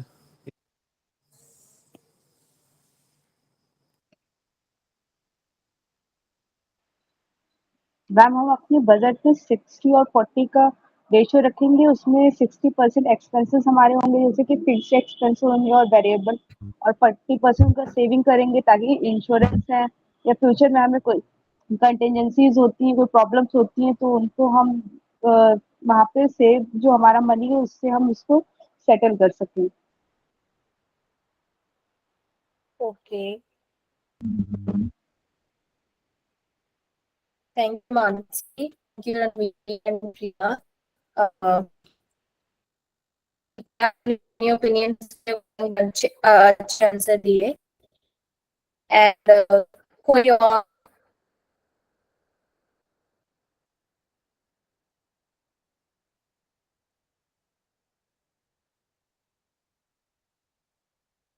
देखो ये टोटल ना आपके, जैसे मैंने यहाँ पे अर्निंग डिफाइन की है आपको 30,000, मुझे कोई प्रॉपरली 30,000 के अकॉर्डिंग बजट बना के दिखाएगा।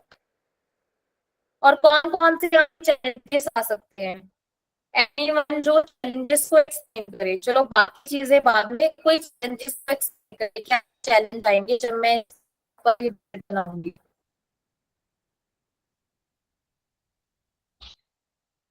जब ये प्लान होगा क्या चैलेंजेस फेस करने पड़ेंगे।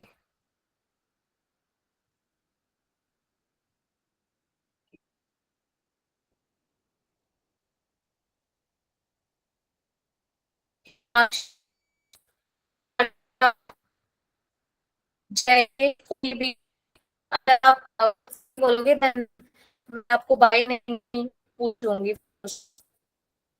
Because I want your involvement.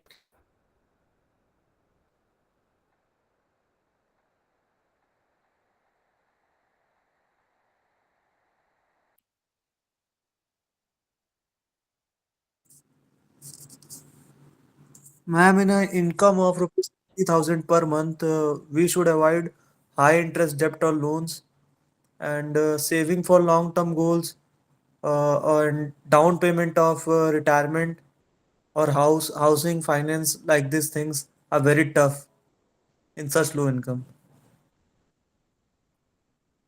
Also, Okay. since our needs and wants in such a way that it is manageable in that small income, and very limited room for error or unexpected expenses because the income is very low. And we have to adjust Okay. uh, uh, a lifestyle, such as renting an apartment which is very affordable, things like that, purchasing things which are generally cheaper than things of the same segment which are branded or something like okay, very good. तो basically ना हमारे challenges भी यही है रणवीर, जो भी आपने बोले अभी, ठीक है।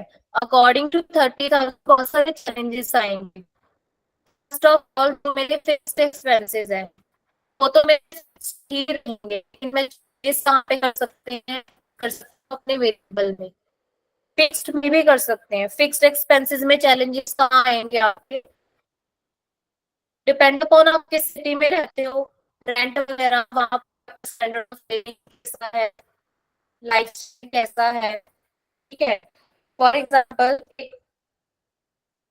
हर सिटी का अलग अलग लाइफस्टाइल है।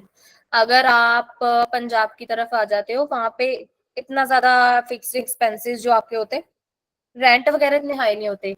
ऑन द अदर साइड अगर आप चले जाते हो गुड़गांव, बॉम्बे, ठीक है, वहां पे उतने ज्यादा हाई होते हैं। तो मेरे फर्स्ट ऑफ ऑल मेरे ये चैलेंज आएगा फिक्स्ड एक्सपेंसेस में कि मैं रहती भी कहाँ पर हूँ। वेरिएबल एक्सपेंसेस तो हम मैनेज कर सकते हैं खुद से, लेकिन वेरिएबल एक्सपेंसेस में भी बहुत सारे ऐसे पार्ट्स हैं जो चैलेंज क्रिएट करते हैं, जैसे ग्रोसरी। क्योंकि कुछ ऐसे ग्रोसरी के प्रोडक्ट है जिसकी हम लिमिटेशन में यूसेज कर सकते हैं, लेकिन कुछ तो हमारे एसेंशियल है ना, हम उसके बिना रह ही नहीं सकते, वहां पे हमें उतना ही स्पेंड करना पड़ेगा। एंड सेविंग्स, ठीक है। सेविंग्स आप किस तरीके से करते हो, आपकी सेविंग्स से भी इनकम जनरेट होती है। लॉन्ग टर्म सेविंग्स करते हो, शेयर मार्केट में करते हो, नॉर्मल डिपॉजिट करते हो बैंक में, रेट ऑफ इंटरेस्ट ले रहे हो वही 6-7%, क्या कर रहे हो, ठीक है। सिप दे रहे हो, क्या चीजें आप मैनेज कर रहे हो, ये सारी चीजें होती हैं आपकी। चैलेंजेस के साथ जितना ज्यादा वो बोलते हैं ना, जितना आप रिस्क टेकर बनते हो उतना ज्यादा आपको हाई प्रॉफिट आप अर्न करते हो, ठीक है। एनीवन एल्स जो अपने पॉइंट पुट करना चाहता है यहाँ पे।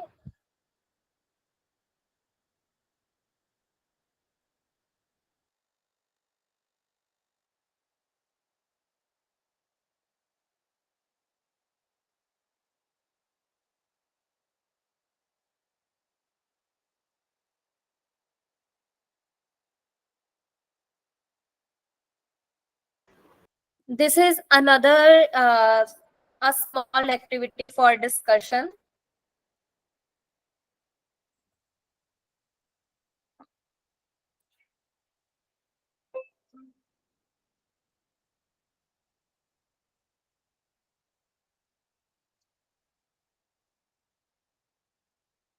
So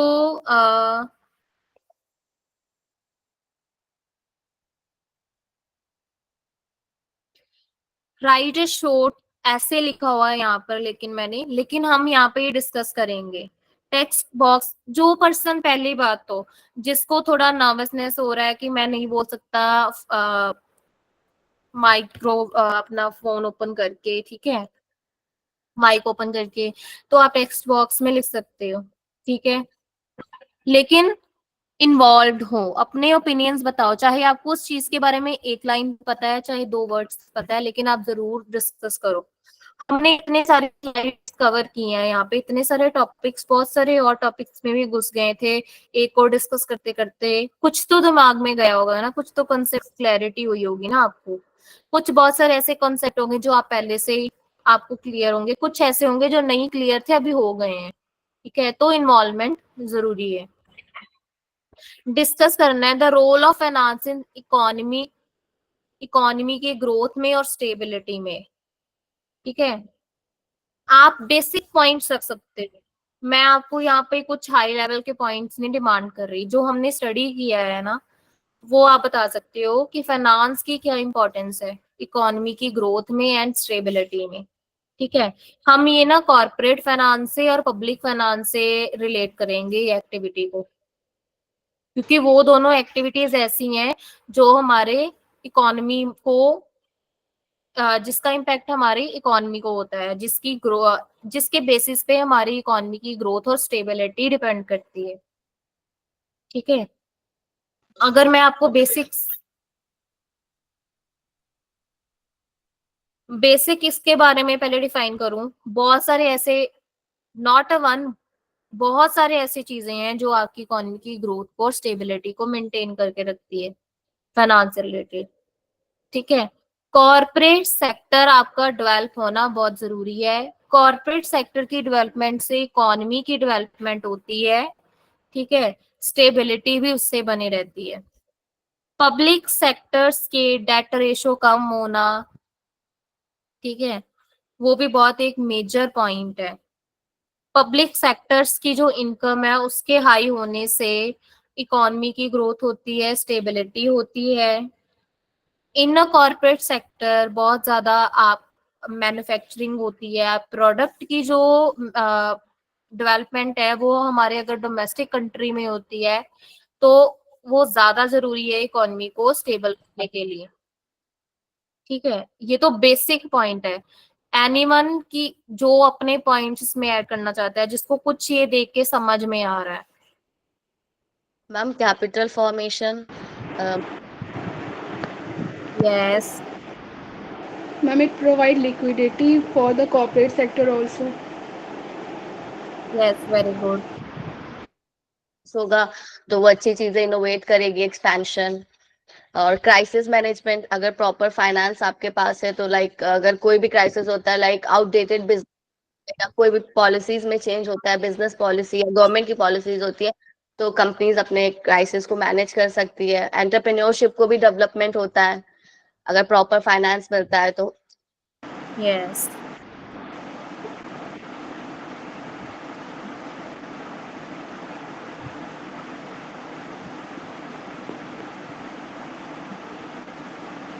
जब आपका हो जाता है प्लीज आप अपना माइक ऑफ कर दिया करो।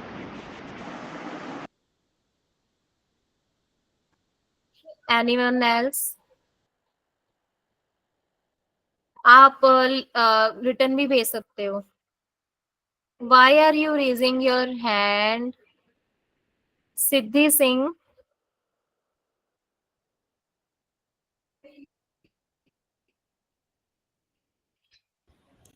Ma'am, growth in GDP of the country because of better flow of income around personal sector, public sector, and private sector. Okay. Help in capital allocation and risk management. Yes. Finance किसी भी economy के लिए life blood होता है, तो business हो, house hold sector हो, government, financial market एक दूसरे पे इंटरडिपेंडेंट होते हैं। इसकी वजह से बैलेंस ग्रोथ होती है, हमारा इंप्रूव होता है, फाइनेंशियल स्टेटस होता है और इक्विटेबल डिस्ट्रीब्यूशन होती है हमारी करेंसीज का। एक्सपोर्ट जो होता है वो हमारा इंप्रूव होता है और जो इंपोर्ट होता है वो डिक्रीज होता है, जिससे फॉरेन एक्सचेंज भी काफी हद तक इंप्रूव हो जाता है। Right. Anyone else? Ma'am, finance help the government sector also for their budgeting, saving, and risk management for the future purpose. Yes.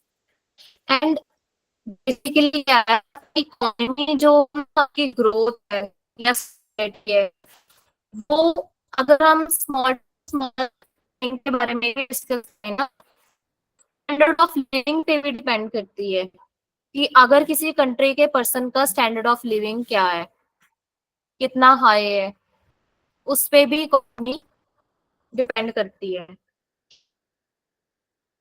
दूं जीएसटी पहले यहाँ पर नहीं था इंडिया में। ठीक है, जीएसटी में जीएसटी फॉरेन कंपनी का एक टैक्स का जो टाइप था, ठीक है, वहां पे इम्प्लीमेंट था। लेकिन इंडिया में जब इम्प्लीमेंट हुआ जीएसटी, तो पहले कोई भी से एक्सेप्ट नहीं कर रहा था। जीएसटी की वजह से बहुत सारे टैक्सेस, वैट वगैरह जो सारे रिप्लेस हो गए जीएसटी। तो अगर हम देखें तो वो गवर्नमेंट स्ट्रेटजी से क्या इकोनॉमी पे इम्पैक्ट पड़ा है, ठीक है, ये सारी भी track करती है। वो तो वो गवर्नमेंट की एक तरह की इनकम ही है ना, तो वो सारी चीजें कैसे आपकी इकोनॉमी को ग्रोथ लेवल पर लेके जाती है। एंड अगर किसी का और पॉइंट है तो वो शेयर कर सकते हैं।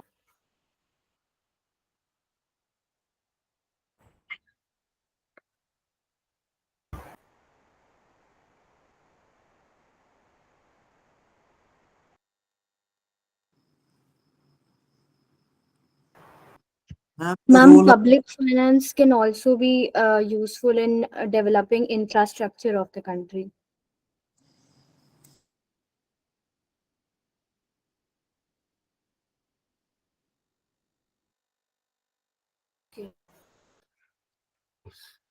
Very right, Stuti.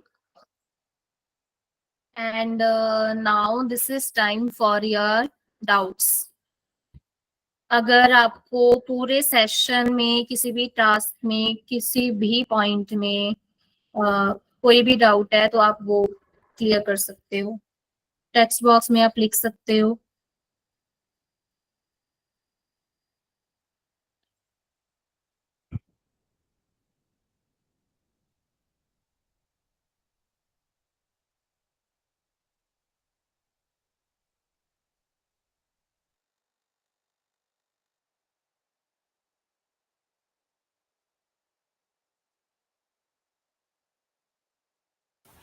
It means कि किसी का भी कोई डाउट नहीं है, सबको सारे कॉन्सेप्ट क्लियर हुए हैं।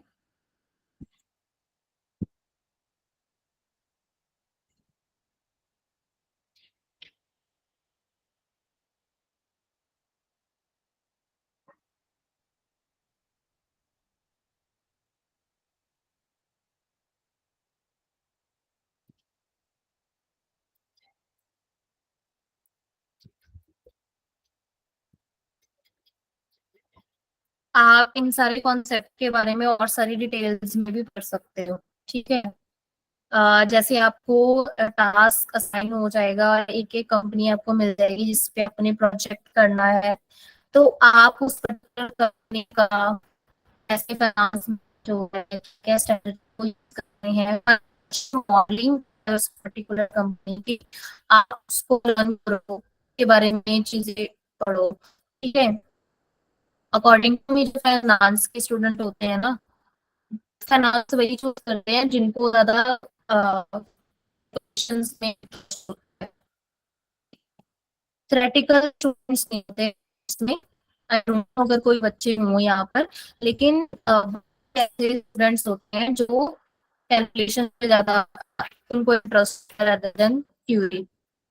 तो आप प्रैक्टिकल चीजें सिर्फ अपने क्लैरिटी के लिए लिखो, लेकिन प्रैक्टिकल के साथ अगर करोगे, प्रैक्टिकल ऑलरेडी आपके क्लियर ही होते हैं, ठीक है। क्लियर होनी चाहिए आपकी सारी, जो हम 1 by 1 हर सेशन में क्लियर करेंगे, आपके सारे डाउट्स किए जाएंगे। दिस इज डिस्कशन वाले टास्क ये एक्टिविटी रखी, लेकिन नेक्स्ट सेशन में इससे अच्छे और मोर प्रैक्टिकल जो स्ट्रेटजीज हैं, जो टास्क और एक्टिविटीज हैं, वो हम इन्वॉल्व करेंगे, ठीक है। इसी तरीके के मतलब आगे भी आपके सेशन रहेंगे। एंड आप फीडबैक दे सकते हो टेक्स्ट बॉक्स में अबाउट होल सेशन, कि आपको कैसा लगा, आपके डाउट्स क्लियर हैं, आपको समझ में आई सारी चीजें।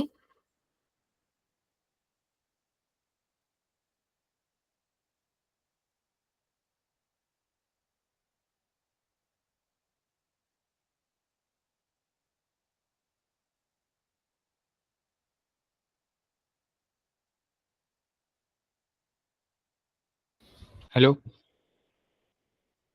मैम। हाँ जी।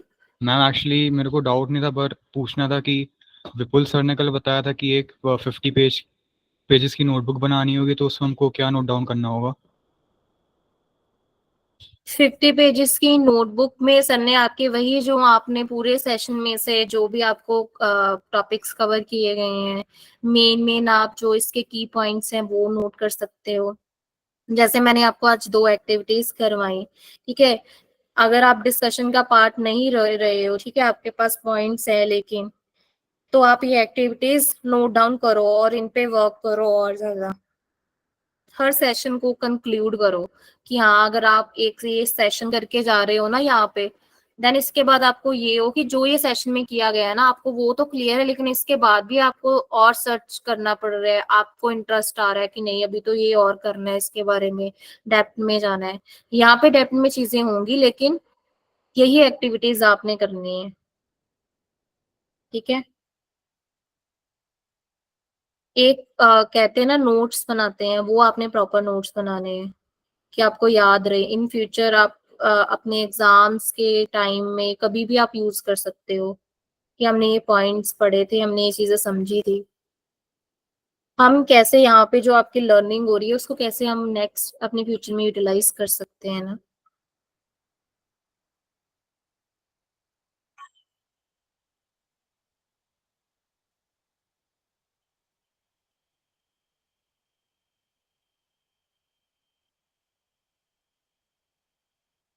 Any doubt?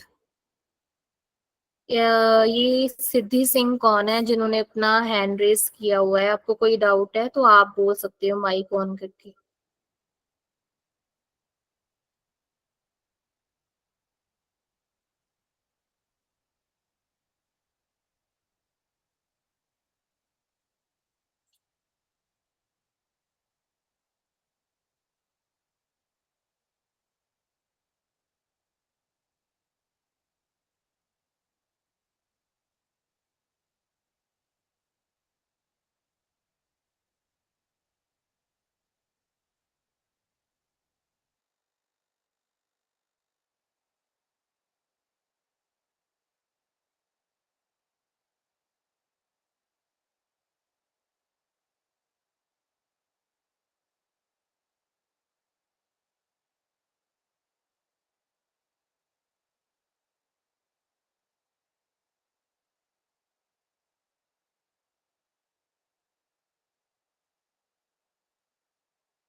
हेलो हेलो, बच्चा पार्टी आवाज आ रही? Yes sir. हाँ ठीक सबको। सो कैसा रहा सेशन सभी लोगों को? Ma'am please screen sharing of कर दो आप। कैसा रहा सेशन? सब कुछ समझ आया सबको?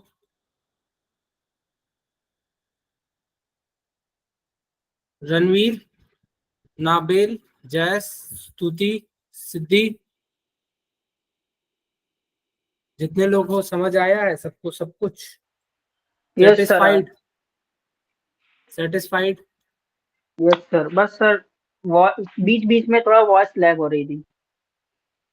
थोड़ा वो नेटवर्क इशू है, उसको एक उस प्रॉब्लम को मतलब नेग्लेक्ट करो। रिकॉर्डिंग वीडियोस जब जाएंगी उसमें वॉइस की क्लियरिटी मिल जाएगी, ठीक है? नोटेड? नोटेड? Okay sir. हाँ, एक आप लोगों के लिए इम्पोर्टेंट इंफॉर्मेशन है। जितने लोगों ने फर्स्ट बैच की रजिस्ट्रेशन कंप्लीट कर ली है, आज फर्स्ट बैच की रजिस्ट्रेशन क्लोज हो गई, officially it is closed batch 1 registration. Batch 1 के बच्चे अगर किसी भी अपने बैचमेट्स को या फेलोमेट्स को या दोस्तों को किसी भी कॉलेज के हो, किस आपके यूनिवर्सिटी के कैंपस के हो या लखनऊ यूनिवर्सिटी से किसी भी एफिलिएटेड कॉलेज में दोस्त हो जो कि 5th सेमेस्टर में जा रहा हो, समर ट्रेनिंग और समर इंटर्नशिप के प्रोग्राम, कंपनी के प्रोग्राम को अगर वो उनको बताते हैं, ठीक है, कंपनी पर रेफरल पे हर एक बच्चे को 100 रुपीज रेफरल दे रही है। अगर जो इस कंपटीशन में जो सबसे ज्यादा टॉप 5 रैंक लेकर आते हैं, ठीक है, उनको हो सकता है कंपनी अपने तरफ से या अपनी कंपनी में हो सकता है या किसी बड़ी कंपनी में डायरेक्ट मिनिमम 3 मंथ की इंटर्नशिप या प्लेसमेंट जो बन पड़ेगा कंपनी अपने तरफ से लगवा देगी डायरेक्टली, ठीक है। उसमें कंपनी अपने तरफ से आपको प्रायोरिटी, टॉप प्रायोरिटी देगी। आप लोग जितने लोगों को अपने कैंडिडेट्स को बताइए, अपने बैचमेट्स को बताइए क्यों विदुन लर्निफाई से एक बार रिपीट कर दीजिए सर। सुदान, क्या रिपीट करूं? हाँ सर एक बार रिपीट कर दीजिए। अरे ऑफर अभी आपने रिपीट जो होता बोला है सर, एक्चुअली थोड़ा ठीक। वॉइस नहीं सर, सुन लो। एक्चुअली हाँ समझ गए। जितने आप लोग अपने दोस्तों को, जो भी आपके मेन कैंपस के फ्रेंड हैं या एफिलिएटेड कॉलेजेस में अगर आपके कोई दोस्त हैं लखनऊ के, अगर आप लोग उन लोगों को रेफर करते हैं कि हाँ भाई विदुन लर्निफाई से ही आप लोगों को समर ट्रेनिंग या समर इंटर्नशिप करनी चाहिए, क्यों करनी चाहिए ये भी बताइए, और आपने क्यों चूज किया, और आपका अभी तक जो भी ओरिएंटेशन, इंडक्शन, आज के सेशन को देखा, 1-2 दिन में देखिए। नए बैचेस हम लोग जो चालू करेंगे वो 5 के बाद करेंगे। कंपनी का नंबर आपके, अभी कंपनी के नंबर से ग्रुप में नए जो बैचेस के होंगे उसकी इंफॉर्मेशन कल आएगी। बट आप लोग जो भी आपके दोस्त हैं उन लोगों को अगर आप बताते हो कि हाँ भाई करना है, क्यों करना चाहिए, किस लिए करना चाहिए, कंपनी हर एक रजिस्ट्रेशन पे 100 रुपीज रेफरल देगी डायरेक्ट आपके पास, ठीक है। आप लोग रजिस्टर करवा लेना, ठीक है। रजिस्टर करवाने के बाद उसकी जो पेमेंट की स्लिप होगी या जो भी स्क्रीनशॉट होगा उसका जो फी रिसिप्ट मिलती है वो आप कंपनी के नंबर पे अपने नंबर से भेज दीजिएगा कि हाँ I have referred this candidate, okay, kindly check it. Batch 1 के जो बच्चे होंगे वही सिर्फ इस चीज के लिए एप्लीकेबल है, बैच 2 से में ये एप्लीकेबिलिटी नहीं रहेगी। आप जितने लोगों को रेफर करते हो वो आपके लिए, ठीक है। क्लियर है? अरे क्या हुआ, कॉन्फिडेंस एकदम गायब है सबका? डन ना? Yes sir. हाँ, बच्चे हम लोगों से बच्चों आप ही लोगों ने हम लोगों पे ट्रस्ट किया था ना। आप लोगों ने 40 बच्चे 50 बच्चे आके सामने से कहे कि नहीं सर आप हमारी ट्रेनिंग करवाओ, हम लोग आपके वहां से करेंगे। हमने आप लोगों की बातों को रखा, कंपनी आप लोगों को पे बैक इस तरीके से कर रही है, और आप अगर सपोर्ट करते हो तो कंपनी आपको बता दी क्या है। आगे कंपनी चलते हुए जो भी टॉप 5 स्टूडेंट इस रेफरल प्रोग्राम को लेकर वर्कआउट करते हैं ऑफिशियली, ठीक है, लखनऊ रीजन में, कंपनी उन लोगों को अपने तरफ से हो सकता है टॉप किसी एमएनसीज में, टॉप किसी स्टार्टअप में इंटर्नशिप या प्लेसमेंट में टॉप प्रायोरिटी देगी, ठीक है। ये ऑफर है सीधे, ठीक है। डन ना? कॉन्फिडेंट सभी लोग? प्लीज इस चीज पर वर्कआउट करो, ठीक है। आप लोग बता सकते हो नए बैचेस के कब से रजिस्ट्रेशन हो रहे हैं और क्या क्या चीजें हैं, बेनिफिट्स बताओ कि हाँ यहाँ से क्या करने का बेनिफिट है। आप लोगों को खुद अब समझ में आ गया होगा what is the quality you got till now. और अभी और भी 2 दिन आप लोग देखो, हम लोग आप लोगों की फीडबैक से ही आगे बढ़ सकते हैं, ठीक है। डन? और कुछ दिक्कत हो या प्रॉब्लम हो, कल आप लोगों को सभी लोगों को ट्रेनिंग लेटर रिसीव होगा कंपनी की तरफ से। आज थोड़ा कंपनी के नंबर पे प्रॉब्लम आया हुआ है, प्लीज सभी लोग कोऑपरेट कर लेना। लेटर सबका तैयार हो गया, सॉफ्टवेयर से भेजा नहीं जा पा रहा है, कल आप लोगों को सभी लोगों के आपके जो भी लेटर है ज्वाइनिंग के वो आप लोगों को ऑफिशियली मिल जाएगा। अभी 3 दिन तक आप लोग अपना पहले फोकस करो लर्निंग पर। सैटरडे को हम लोग टास्क पे वर्कआउट करेंगे, आपके ब्रांड डिसाइड हो जाएंगे, आपको ब्रांड पता चल जाएगा किस ब्रांड पर करना है, क्या करना है, वो सारी चीजें सैटरडे के दिन डिस्कशन होगा। ठीक है, clear? Is that clear? Yes, sir. ठीक है, तो सभी लोग अब लीव कर सकते हो, और अगर कोई डाउट नहीं तो लीव कर सकते हो।